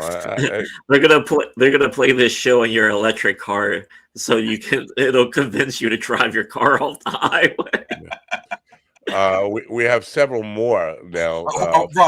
Ron, did you were in Connecticut, so you may not have heard about this, but the 5 cars that they set on fire in California. They were self-driving taxis. They ordered the taxis. The taxis show up and set them on fire. Drove themselves to their own demise. Yeah. That's pretty. And so, but they can trace then the guy who set it on fire, right? Maybe, unless they had burner phones, they could have burners because you can get smartphone burners. Do they have that service where you live, like robot taxis that will come? I don't think they have it here yet. No, because I live in a rural area. So would you get in one? No. Oh, sorry. I don't think I would get in one either. I mean, trusting a robot to fucking. I don't even trust a lot of humans to drive. I think I would in a city just because how it's mapped out. And you never go fast enough to really kill yourself anyway in city driving. I was thinking about this the other night because Matt, if that were true, no one would die in a car accident in the city, and so we know that's not true. Like in Manhattan, New York City, you don't see people dying in car accidents in the city. But it's like the same with online dating. When the first person that got killed from online dating, everyone's like, "Oh my God, this is how it happens." But people are still online dating, and people still get killed occasionally. I was thinking the other night, I don't know, the bicycle helmet stuff. Thank you for that uplifting message. Keep on online dating. You will be one of the lucky ones. Where was Ron when we had the online dating guy on? We could have used him. Hey, a successful Tinder date is one that doesn't end in strangulation. You know what I mean? Unconsensual strangulation. Yeah. I do. I saw a guy on a motorcycle going 90 miles an hour. And a successful Tinder date is any date you can walk away from. I don't know much about Tinder because I'm a boomer. Maybe I'll find out later. I'll do some research on it. Or am I going to get in trouble? My browser history going to be all messed up. But so I saw this fucking guy on a motorcycle doing, and he was wearing a helmet, and I thought, well, this guy's gonna die because he was just like all over the fucking place, like zooming in and out of traffic and going 100 miles an hour. But I thought back to being the boom. I thought back to my teenage years, and even before that, we never even considered a fucking helmet. And it's not like we weren't going fast enough to do. I remember going down a hill. And this thought came to me. I was going down this really long, steep hill, and I had to be doing at least 30 or 40 miles an hour, probably faster on a bicycle, no helmet at all. And this semi-truck pulls out and stops right in front of me. Now, I'm carrying in one arm, I have a bag full of Lollapaloozas, Carvel Lollapaloozas, the ice cream thing. And I'm trying to bring that home, and I'm on my bike, and I see the tractor trailer pull out in front of me, and I go to hit my brake with my one arm that I'm using on a handlebar, and the brake falls apart on that. Now I'm panicking, and I'm thinking, I got like a split second here to switch the Lollapaloozas over to my other hand and take one hand on the thing and get the good brake to work. And by the time I did that, boom, face planted right into the truck. The bike kept going through the truck. I lost the Lollapaloozas and all that stuff. But I had to be doing 40 miles an hour when my face planted into that truck without a helmet. We never even considered wearing a helmet. So and to this day, you have that to blame for your face. brain damage, face damage. It explains a lot. I know. What does this say? What if AI sees the Waymo cards getting attacked as the beginning of the AI human? This is a good point. Last week, Guy Morris was on there talking about these AI, because he's a bit of an AI expert. He's more, his background was in gaming technology, but he has been using AI and writing about it. And the warning, they have kind of programmed in how to pick up if mankind is trying to undermine you, and like HAL from 2001, like it has fail safes to stop human beings from doing anything. So yeah, that's a good point. They could see this as starting the war between us and the robots. I'd rather have that war than the war that we're starting or potentially starting. To be honest, I would think that if putting cats on Roombas didn't start the war, setting a couple of cars on fire shouldn't do it. Imagine a sex robot war. Tantaley getting involved in sending soldiers to the line. Tantaley is our new sponsor. Yeah, but they don't. They can't have snipers because they don't have any heads to use that skill set. So. Well, and they also can't get they can't get their head blown off because they don't have any heads. There you go. Tantaley. The link's in the description, but they're pre-IUD'd. Yeah. Not IUD. What's it called? The improvised explosive IEDs. Sorry, yeah. Did either of you guys ever meet Zach? What the fuck is that? Zach's. I can't remember Zach's last name now. Wow, this is terrible. I'm doing an old man thing. Anyway, he co-hosted Zachary Smith. Zach's. Just want to empty into a bucket. Wiseman. He was a regular on the program for a while, and then he had some issues. But he was doing a podcast based on a sex robot company's customer support line, 24-hour support line. And I thought, within the United States, that in order to employ a sex robot customer support line, there's got to be an awful lot of business in the United States for these sex robot guys. I don't know. Nobody, Ron, you're probably the man to talk to. Do you know anybody who owns a sex robot? A sex robot like it? No. I think Ron knows like that kind of money. Yeah, I mean, they would be expensive. Like a full doll at like Excitement Videos, like $1,200. That's my point. Like, how many people actually have that money to invest in? But well, I mean, you're looking. I think for those, they run up to maybe they're adding that technology into them. Each one, like each model, becomes a little different. Like some, they talk to you now and all that shit. Yeah, but to employ a 24/7 hotline, customer support hotline, they must be selling a lot of them, and that means nobody's admitting to them to having them, because I don't know anybody who's ever told me I just laid down $1,500 for this new bitch. You got to check her out. Well, maybe it's one company that bought them and they're using them to form their own army. Right. I gotta think there's a lot of downtime on that support line. Like, I'm just sitting around eating popcorn. But man, that is a great idea for a movie. Like the AI uprising is a bunch of sex dolls marching down the streets, killing humans. Yeah. And you see the little pieces of Johnson hanging out that they've put And this is the thing that I'm curious about, and I should have maybe I get Zach back on the program and ask him about this, because if I go to Apple, I can talk to a tech and I grant him permission to do things to my machine and help me fix the problem. The sex robot places maintain backdoors, ways to get into the sex robot and kind of control it and fix it, whatever glitch might come up, right? Like a support. To me, the scary thing is because if they have that, that means they have the technology to also listen in on what you're doing. Exactly, a security thing, right? A privacy thing. Can you imagine those videos getting released, like from the perspective of the eyes from the doll with somebody? That would be terrible. Okay, now Ron, I know this is going to work its way to Ron's material because Ron already has the cucumber set. So now this is another pickle they've gotten themselves into. Well, I don't know if you guys are aware of this. Maybe you are, but one of the big things that I have been hearing about is this database of every American they want to put together that blows the NDAA, all that stuff, and all the stuff that happened after 9/11.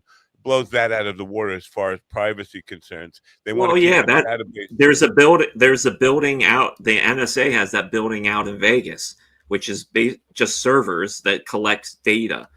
I mean, the U.S. has the largest collection of dick pics in the world. Right, that came from the NDAA, the National Defense of America Act that Bush put into place and Obama continued. But now, according to, it sounds like Perseid or something like the meteor shower. The guy's name who is in Trump's circle, who is putting together a database collecting data on every single American in terms of like a blackmail database. Like, let's get something on everybody so we can use it against the opposition. Tim Dillon was talking about it. Kyle Kulinski was talking about it.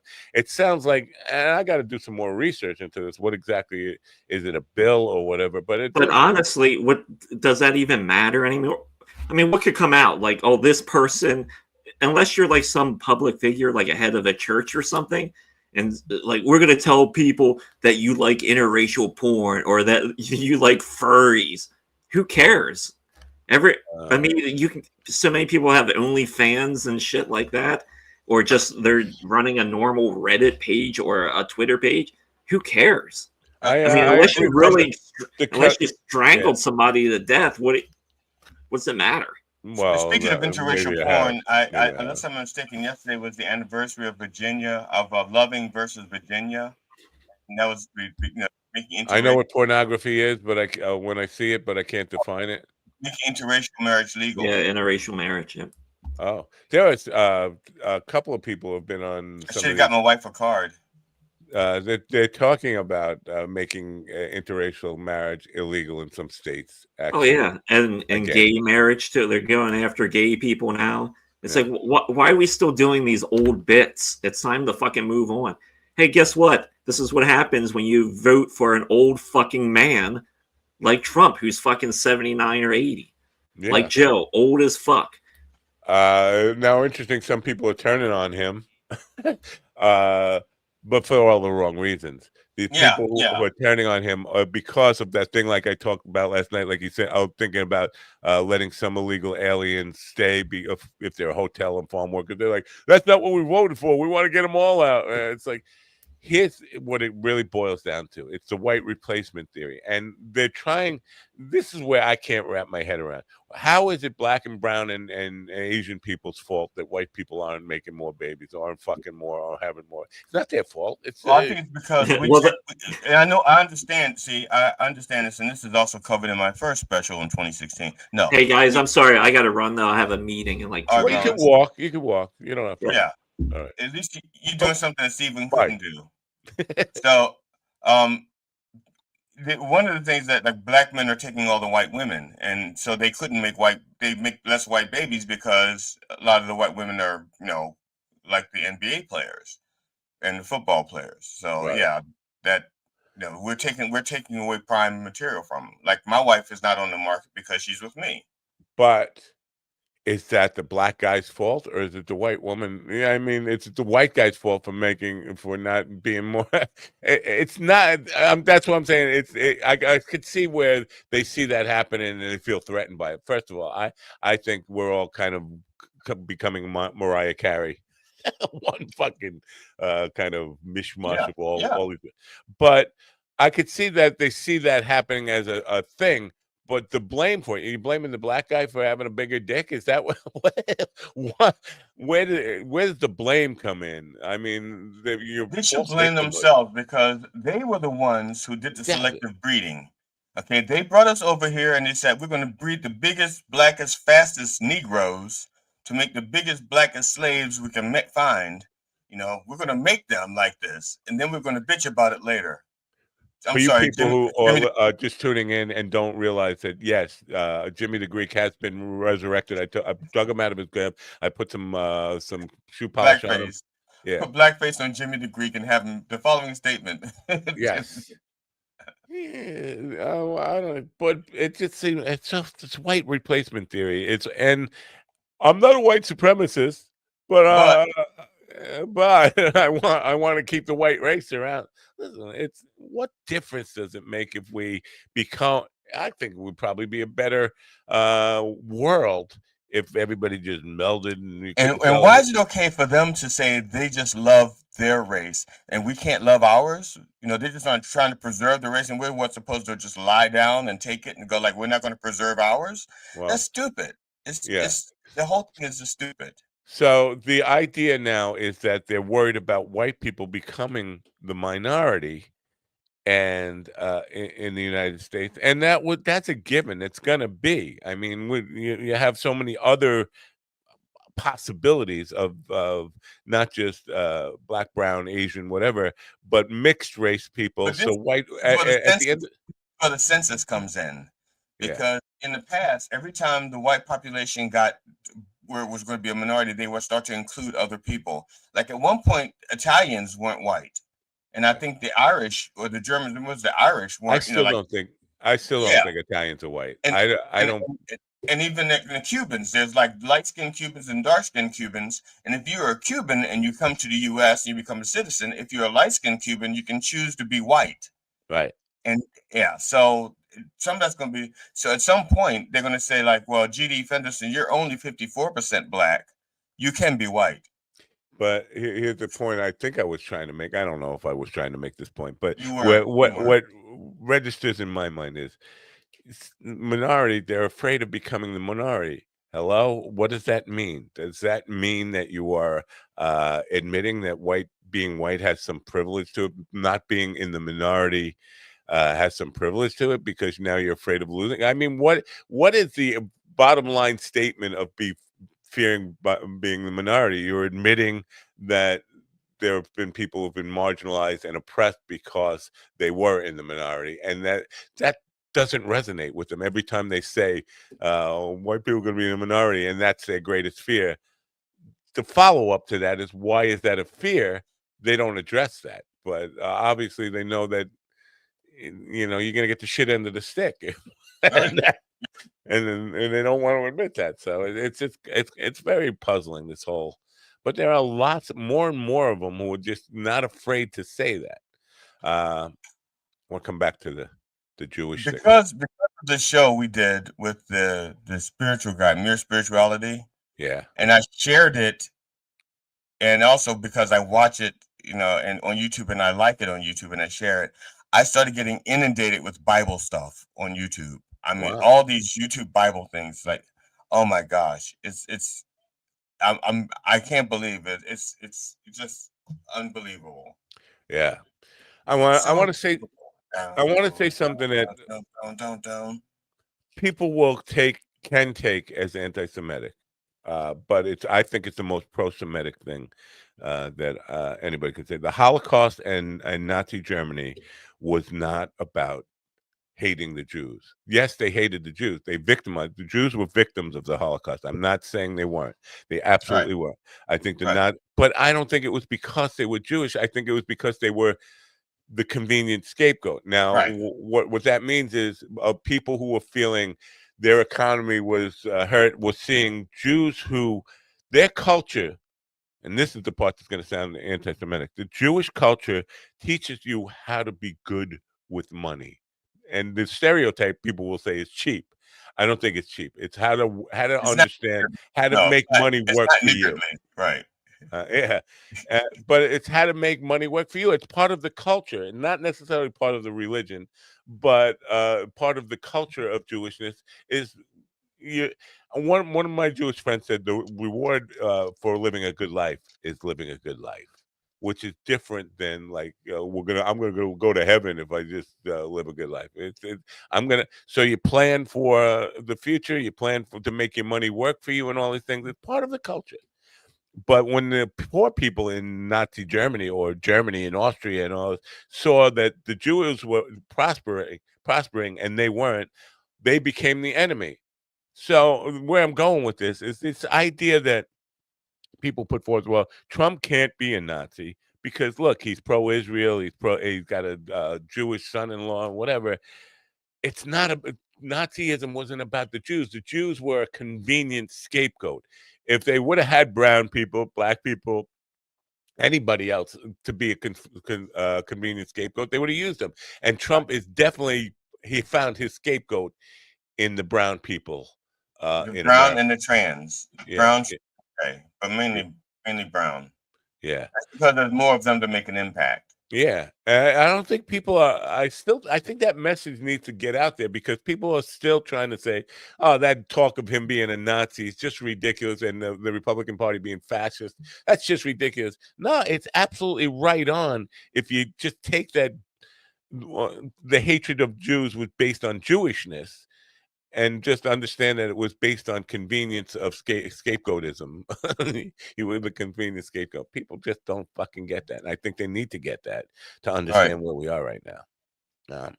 So yeah, yeah. I don't know. I feel like this idea of having a Hitler-esque parade for himself on his birthday. If that isn't, don't call us Nazis. Stop calling them. Don't compare us to Nazis. This is just dangerous talk. Why would you do such a thing?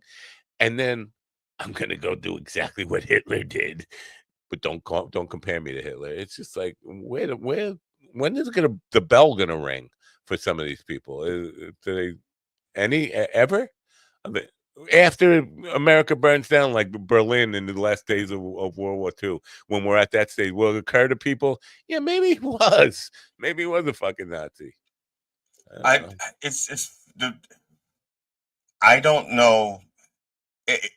There's always going to be people who are going to buy into it. Like to this day, there are still people who just like the Nazis, and no matter what, in the South, there are still people who, even after the South lost, still it's heritage. It ain't height. It's heritage. It ain't height.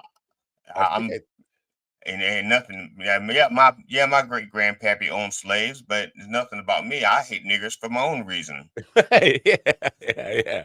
Well, I'm certain I've said this before, but people are angry at me for leaving the Rockin' 45s because of politics. And I've said this many times. The Trumpers that I have cut out of my life, it's not because of politics. It's not because they don't fucking know about politics. Politics relates to the policies and the ideas that the people are putting forward. People don't care about the fucking policies. They care about the personality. And with Mikey from the Rockin' 45s, he admitted to me that Trump was a Nazi. And the line that made me change my mind, this was right before Election Day. And a couple of Trumpers also came. I just like him. Wait, you're admitting that you're not arguing that he's not a Nazi anymore. You're just saying, yeah, I know he's a Nazi, but I like him. This is to me, if you like him, you must be a Nazi too. You can't like a Nazi and not be a Nazi yourself. And so I did not leave the band over politics. Whether you're a Nazi or not is part of who you are, not what you do. It's not who you vote for. It's what you are in your heart and soul. And that's people who are angry. Get over it. Get over it. I'm not going to be friends with Nazis. On a slightly different subject, this is right up your alley, Matt. I've been sent a script. I've been asked to play a recovering addict. And it's like a 9-day shoot, but I only have one word. What are you doing? Like, you're doing a lot of when I'm not physical okay, stuff? when I'm not on stage, when I'm not part of the scene, I'm helping behind the scenes, like as a gaffer and cabling and stuff like that. Oh. But I have one scene. I'm a recovering addict, and I have one word. So it's a live play, not a movie. No, it's the pilot for a it's a pilot for a series. Oh, okay. It's not picked up yet, but they're shooting it now. Yeah. No, and so I got one word, and I've been practicing that one word because I reached out to them. I said, how do you want me? And I said, how do you want me to say? I said, I can say it like this. No, we want you to say it with anger. And I went, okay, can't we shoot it like 5 different ways and see which way works better? Will you be ruining the production if you just tell us what the word is? I mean, are you spoiling? No, I can say the word. The word is vicious. Vicious? Vicious. If the scene it's recovery, we're recovering addicts, and the counselor asked us in one term to describe their father in one word, and so I go first and I say vicious, and so now I called the director and I asked him. I said, well, what am I recovering from? Because it makes a difference in my behavior. Am I recovering from alcohol? Am I recovering from heroin, meth? That makes a difference. Because I think my teeth are too pretty to be a meth addict. You know what I'm saying? Look at these teeth. That's not meth teeth, Yeah, you know what? I don't think maybe this is racist, absolutely. But I don't think black guys can be meth heads. I think you have to be a white guy from South Dakota or well, it doesn't say what race I am in the scene. Doesn't say what race I am, so I can't. I don't know that. It doesn't say. It doesn't say that Hank is a. It doesn't say that Hank is a black guy. It doesn't. I've never seen a black meth head. And you can tell a meth head. You can tell somebody's on meth. You go to the emergency room, the person who is handcuffed to the chair is the meth head. And so I don't know what my addiction is. So I'm probably going to make it alcohol because of my teeth. Yeah. But and I asked him. So I asked him because I asked him what I was addicted to and how long. And I asked him how long have I been clean and sober, because that makes a difference also. Yeah. And he says I want you to create your own backstory. I said, okay, in that case, I avoid eye contact because I think if I look at someone in the eyes, they can see the darkness in my soul that I think is still there. He goes, oh, I like that. Yeah, that's pretty good. I like Thank you. Damn, you're only the second person I mentioned it to, and both people like it. Yeah. So that's my character avoids eye contact because of that. And it was just something that I thought of when he says, I want you to make up your own backstory. And I said, well, this is what I want to do. And he goes, ooh, I like that. Why can't it be my front story? Because it's my front story is, then I don't know. How did this come about? Through comedy connection, through political? How did this thing come about? It came about through multiple channels. It's my neighbor. This is the second series that he shot. The first one got picked up and then canceled before it went to production. So he started okay, well, fine, he's doing another one. I mean, he's got a lot of, like I said, he's the one with the 12K cameras and the gimbals and all. He's got the fucking equipment. He might as well use it, right? Yeah. And so we were talking on the phone about something, and I said, I can't talk right now, so I have a podcast I'm working on or something. And then he checked it out and stuff, and he thought that I had a charismatic way about the cameras, a good relationship with the camera. And so that's how it started. You know what? I hate to give you a compliment, but I agree with him. You're camera friendly. I'm going to say that. Well, that's because I haven't molested any. I just want to apologize to the audience for giving you a compliment. I sincerely apologize. It won't. I'll try not to let it happen again. It might slip out once in a while, but we'll try to keep it to a minimum around here. Yeah. So he Yeah. thought I was camera friendly, and So, so yeah. okay, you answered that question. I want to address Slaptail's comment in a second, but you had that conversation with Tony where you called me, or some one of my co-hosts called me a capitalist prick. Yeah, one of your co-hosts called you a capitalist prick, but in the Did nicest way. In the nicest way. I'm fine. Yeah. Again, I love the prick part. I totally own the prick part. Former cap, but a sort of prick. But I really hope that he understands that I did not make more money by doing what I would have made by doing his show. I would have made far more working for Louis C.K.'s paint party. But I'm assuming that came up in the context of you possibly not wearing a dress, but being part of one of his productions. Yes or no? Did it? No, it came up because I asked him how did he think the show went. Oh, I'm sorry. I did It's a something. gaffer, not fluffer. Yeah. So it started with I asked him how did he think the show went, and did he tell you I fucked up a line? Because he said no. He said the thing is he says I've used Matt 3 times now. I think the number that was the number. I think the number is 3. And he goes, and Matt is he's really good to work with. Blah blah blah.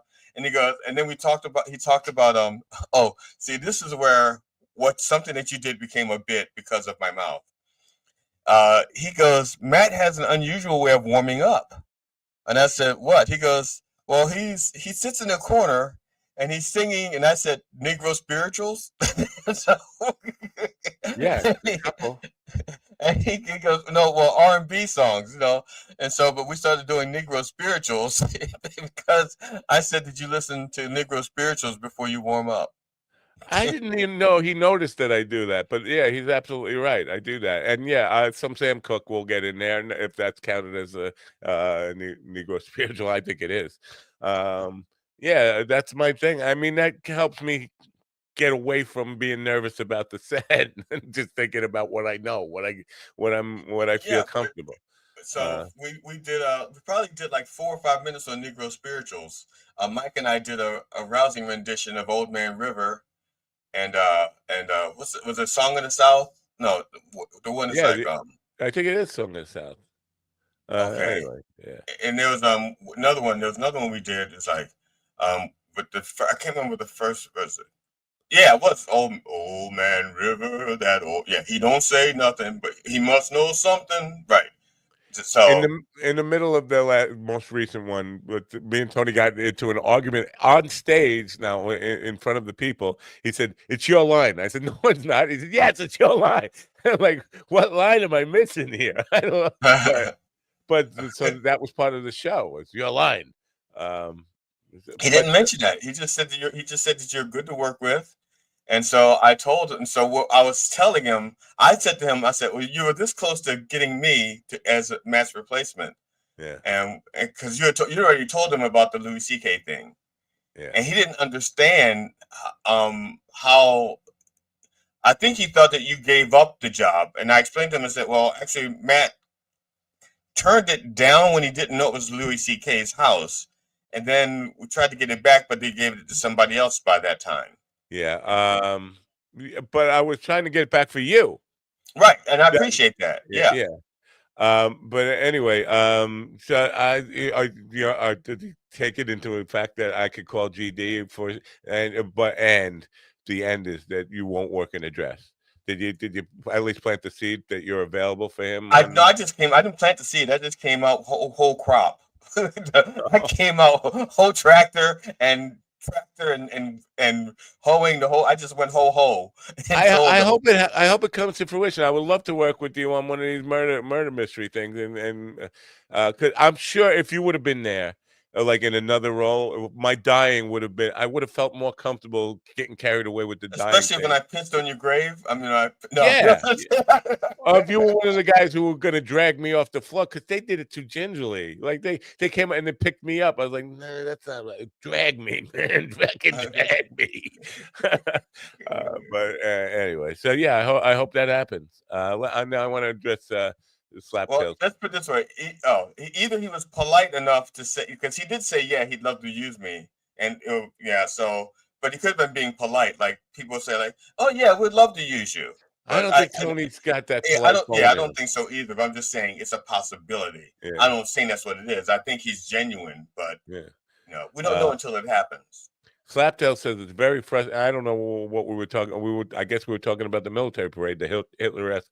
Right. Slaptail, who is an Army vet himself, says it's very frustrating because it's the Army's birthday, and he seems to think he needs to capitalize on that. You want to honor the Army, give people, all the military, a real raise and a day off, more than a day off.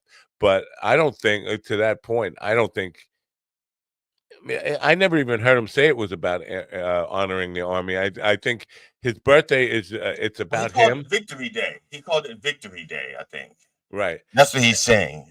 He's gonna rebrand shit. It's got clearly, as much as he denies it, he studied Hitler, and Hitler had that big military parade on his 50th birthday, and this is a remake of that for him. And so I think the Army is just something to kind of make an excuse for why he wants to have it, but in the back of his mind, he don't fucking give a shit about the Army. It's about glorifying him. It's about being a chance for him to go out and do the and have people, the Trump crowd, be like a rally and just love him. This is the way he feels love, is through masses of people sucking his farts. That's what it is. So. It's just discouraging. It's totally discouraging. But I can't understand anybody, military, past military, current military, any of this, getting behind him in the way they do, knowing, and maybe they're denying it at some level in their consciousness, but they have to know he's a 5-time draft dodger. He's a guy who made fun of them, thinks they're suckers. It said it more than a dozen times on the Howard Stern show, like his Vietnam was gonorrhea. He just thinks he has no avoiding gonorrhea. Right. Yeah. But so he has no respect for people who served in the military, never has. So how anybody in the military, past, present, future, how they can support him, it's just mind-boggling. It really is. I don't know. I just don't know what to think of it. Anyway. See, again, this is another one of those things where the Reverend said the emperor has no clothes. But who's going to be the child to tell him? It's got to be a kid from his own party, in his inner circle. And even then, he probably won't listen. He'll just say, "No, they're disgruntled." Michael Cohen is just disgruntled. Awful lot of disgruntled people. Yeah, what's the guy that worked there for 11 minutes? Scaramucci. Actually, 11 days. Anthony Scaramucci. Scaramucci.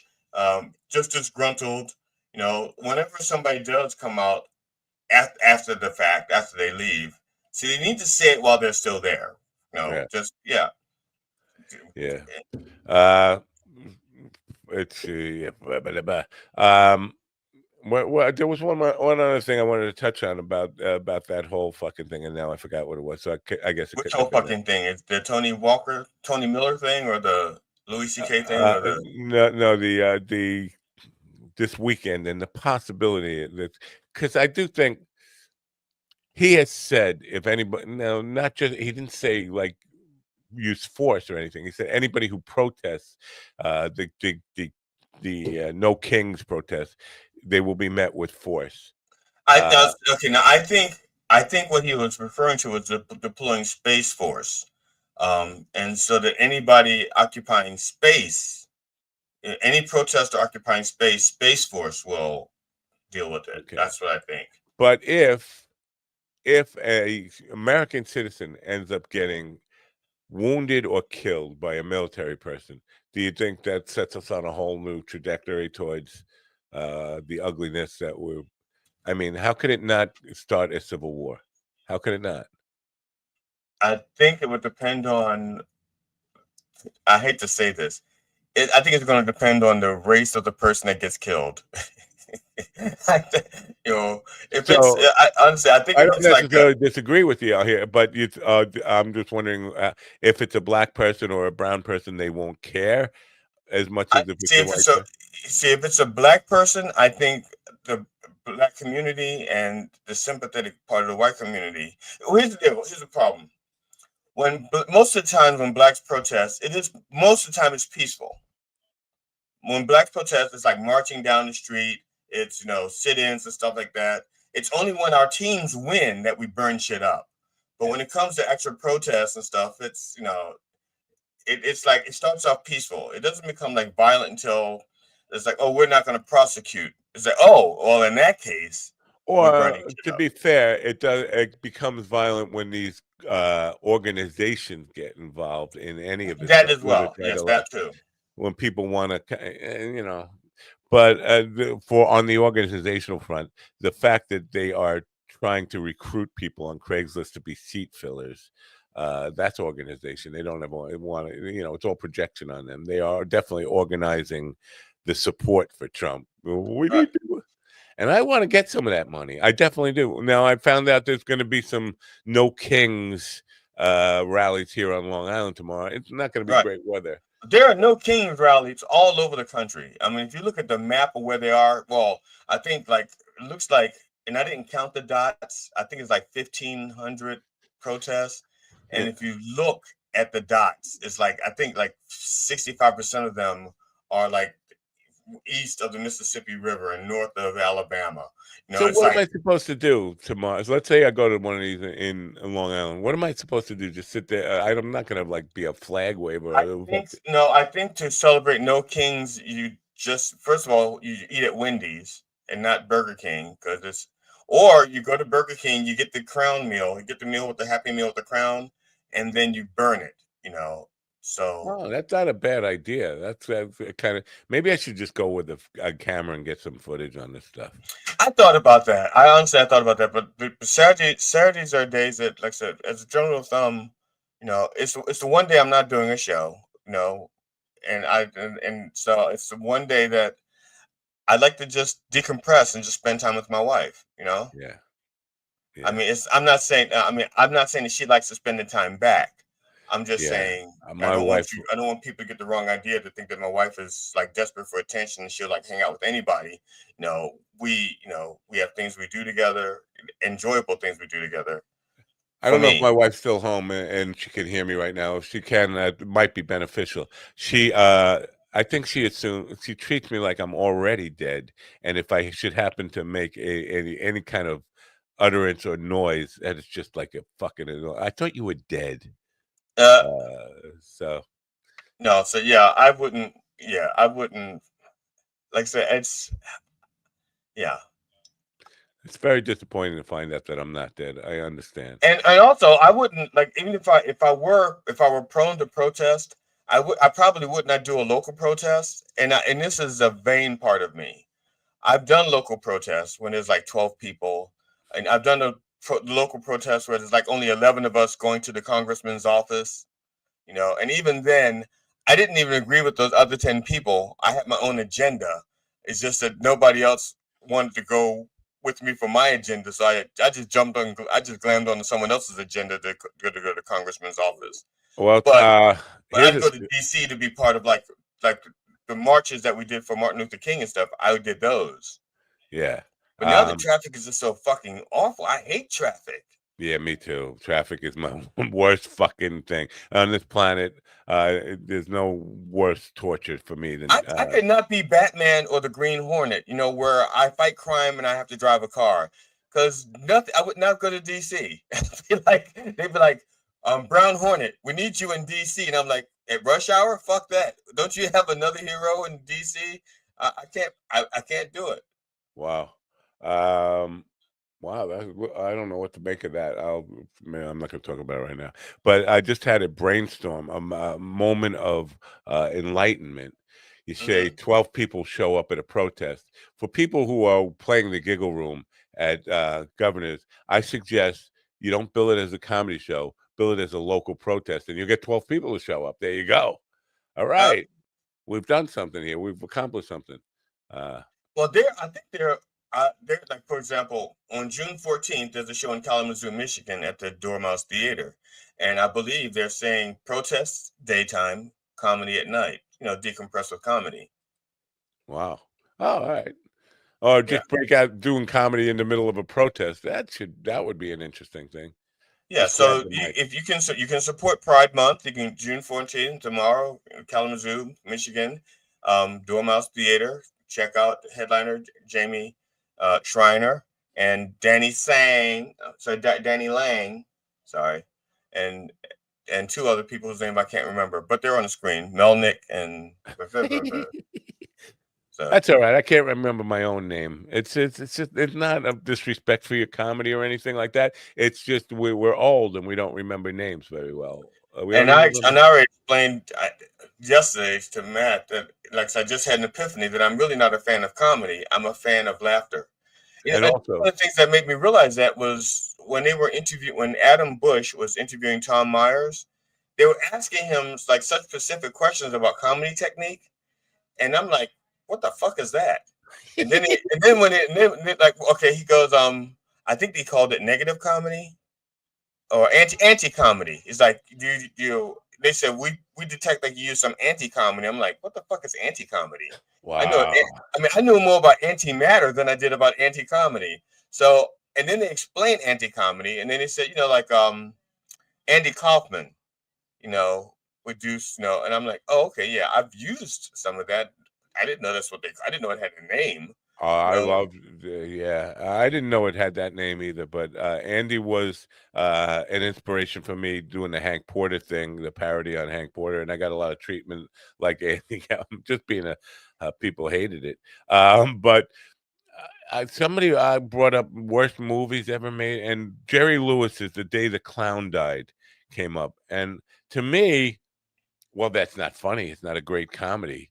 I felt like that's one of Jerry Lewis's best, and listen, I hate to admit this publicly, I'm a huge fan of Jerry Lewis's movies, the Big Mouth, I was, especially Way Out, Man. and all those movies he made with that, and I like the ones he made with Dean Martin too. But those early years in the '60s when he was just on a roll with the Bellboy and all that, I thought those movies were great. But I think The Day the Clown Died was a good piece of art.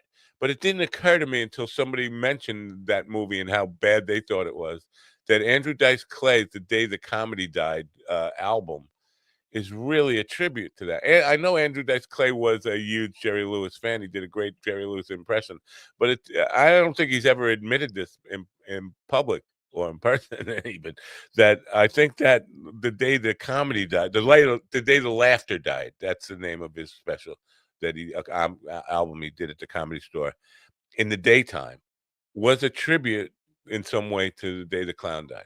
That's what I wish I could get out Andrew Dice Clay on the show to talk about that, but I can't. I will reach out to people that I know who know him. Jeffrey Gurian knows him very well, and he told me he would. But I know. Okay, yeah. Well, I know. Actually, you know the same people that I know that know him. Yeah, I'm just below Dylan and Barry. I'm not blowing him. I'm below him. He's not going to do my show. I'm a nobody. If I was a somebody, he'd do my show. Well, that's true. If we were somebodies, he'd have done your show a long time ago. Right. And I apologize because I really thought that my huge fan base would have glammed onto the show and that would have would have pushed you from number 69 to like number 3. And I apologize. I just thought I had a bigger fan base, and I'm sorry. All right, last question before we wrap this up.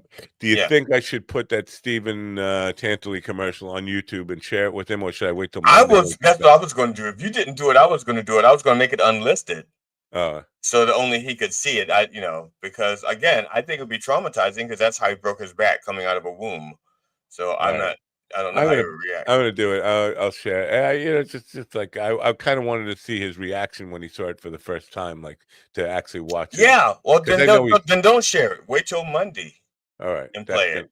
That's what I'll do. And then it's going to be kind of hard for it's going to be kind of hard for you to do that because I'm like you. I want him to see it. I want him to see it like yesterday. Yeah. So last night I was thinking I wanted to put it on YouTube, but I was like, no, wait for the morning. You got to, because this is not like me. I would generally just it's done, publish it, and then I was like, no, you got to wait for the moment because you want to see Stephen's natural reaction when he sees his face. But yet you couldn't wait until Monday because I understand, and I think he'd be flattered because let's face it, Ron and I got like 3 seconds in your music video. Steven got a whole song and a commercial dedicated to him. Yeah. And latex. Now, if he wants some of the money, I will share the commission. If we sell anything on Tantaley and we get a commission for that, I think it's 18% is the deal with Tantaley. I will share Their that. dolls must really be expensive. If they can afford to give a 10% discount for buying it and then give you 18% for commission. For the sale, yeah, for any sales, yeah. So I will split that with everybody, but I'll definitely give Steven the bigger share out of that split 3 ways, because Ron's not really. If Ron was here every day, I would. Yeah. Well, once Steven has seen it, you decide to want to share it. I will post it everywhere that I'm allowed to. All you horny fucks, go out there and buy go to Tantaley.com, use our link, go there, and you'll get your 10% off. And spend $600 on a little, a little side piece. Now, the thing is, I don't know how many people in our they don't have $600. We're talking about the people who have the money to do that, the people who don't date, because they're not spending money on dating. Yeah. But a lot of them are spending money on gaming. So we're to see. That's my argument with the sex robot customer support line later. How many people have enough money to, because the robots got to be at least $1,500, $2,000, right? How many people actually have that to just kind of like I've seen them even more expensive. The ones that are even more articulate and more AI. I'm sure there are some that are $100,000. Like heated, self-cleaning. When you're done, it dishes itself. It's like whoosh, whoosh, whoosh, I just got an email from Blind Spot. What is Blind Spot? I thought it was like, but it looks like a Blind Mike. In a cartoon version of Blind Mike in the email it got, and I was confused by that. Blind Bogan from Blind Spot. I thought it was Blind Mike, the guy in there. Looks like Blind Mike and a cartoon version of him. Anyway, that's the show for today. Great weekend. Have a good weekend. Today's 4th of July. Today's July, Friday the 13th. I hope nothing bad happens to you today and tomorrow. Let's all just be careful. I mean, don't get yourself shot at a rally. I'm surprised we didn't talk more about superstitions, but yeah, and duck and cover if you, because this is the thing last night. As soon as I heard about the missiles and the bombing of the Iran nuclear stuff, I'm out on the lawn and I'm thinking it's peaceful out here, and then I hear what sounds like a fucking missile coming over. It's a fucking jet, but it sounded like a missile. I'm like, wow, that was awfully fast. I didn't even get to smoke my last blunt. This is the end. Give me enough time to really smoke the whole fucking thing, right? That's all. Yeah, well, support your troops today. If you see a National Guardsman, give them a coupon to McDonald's or something. You don't have to buy them a whole lunch, but give them a coupon to McDonald's or Burger King or something so they can buy themselves a meal. Right. Support the troops. And don't forget to turn on your radio. Bye for now.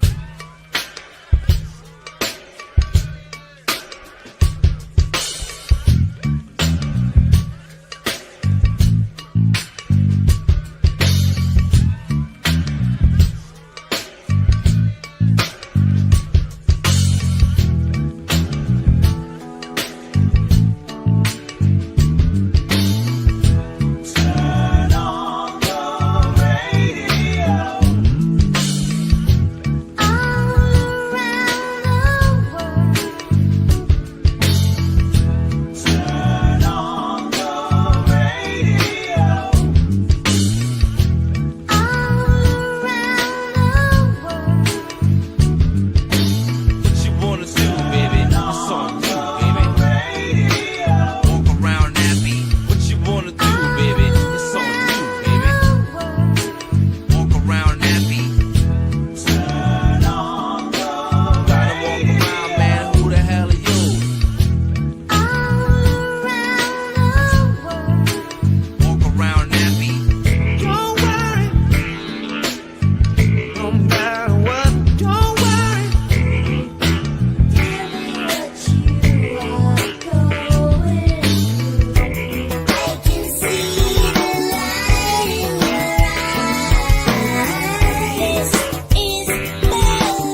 me, listen to me now. Listen to me, listen to me, listen to me now. Listen to me, listen to me, listen to me now. Listen to me, listen to me, listen to me now.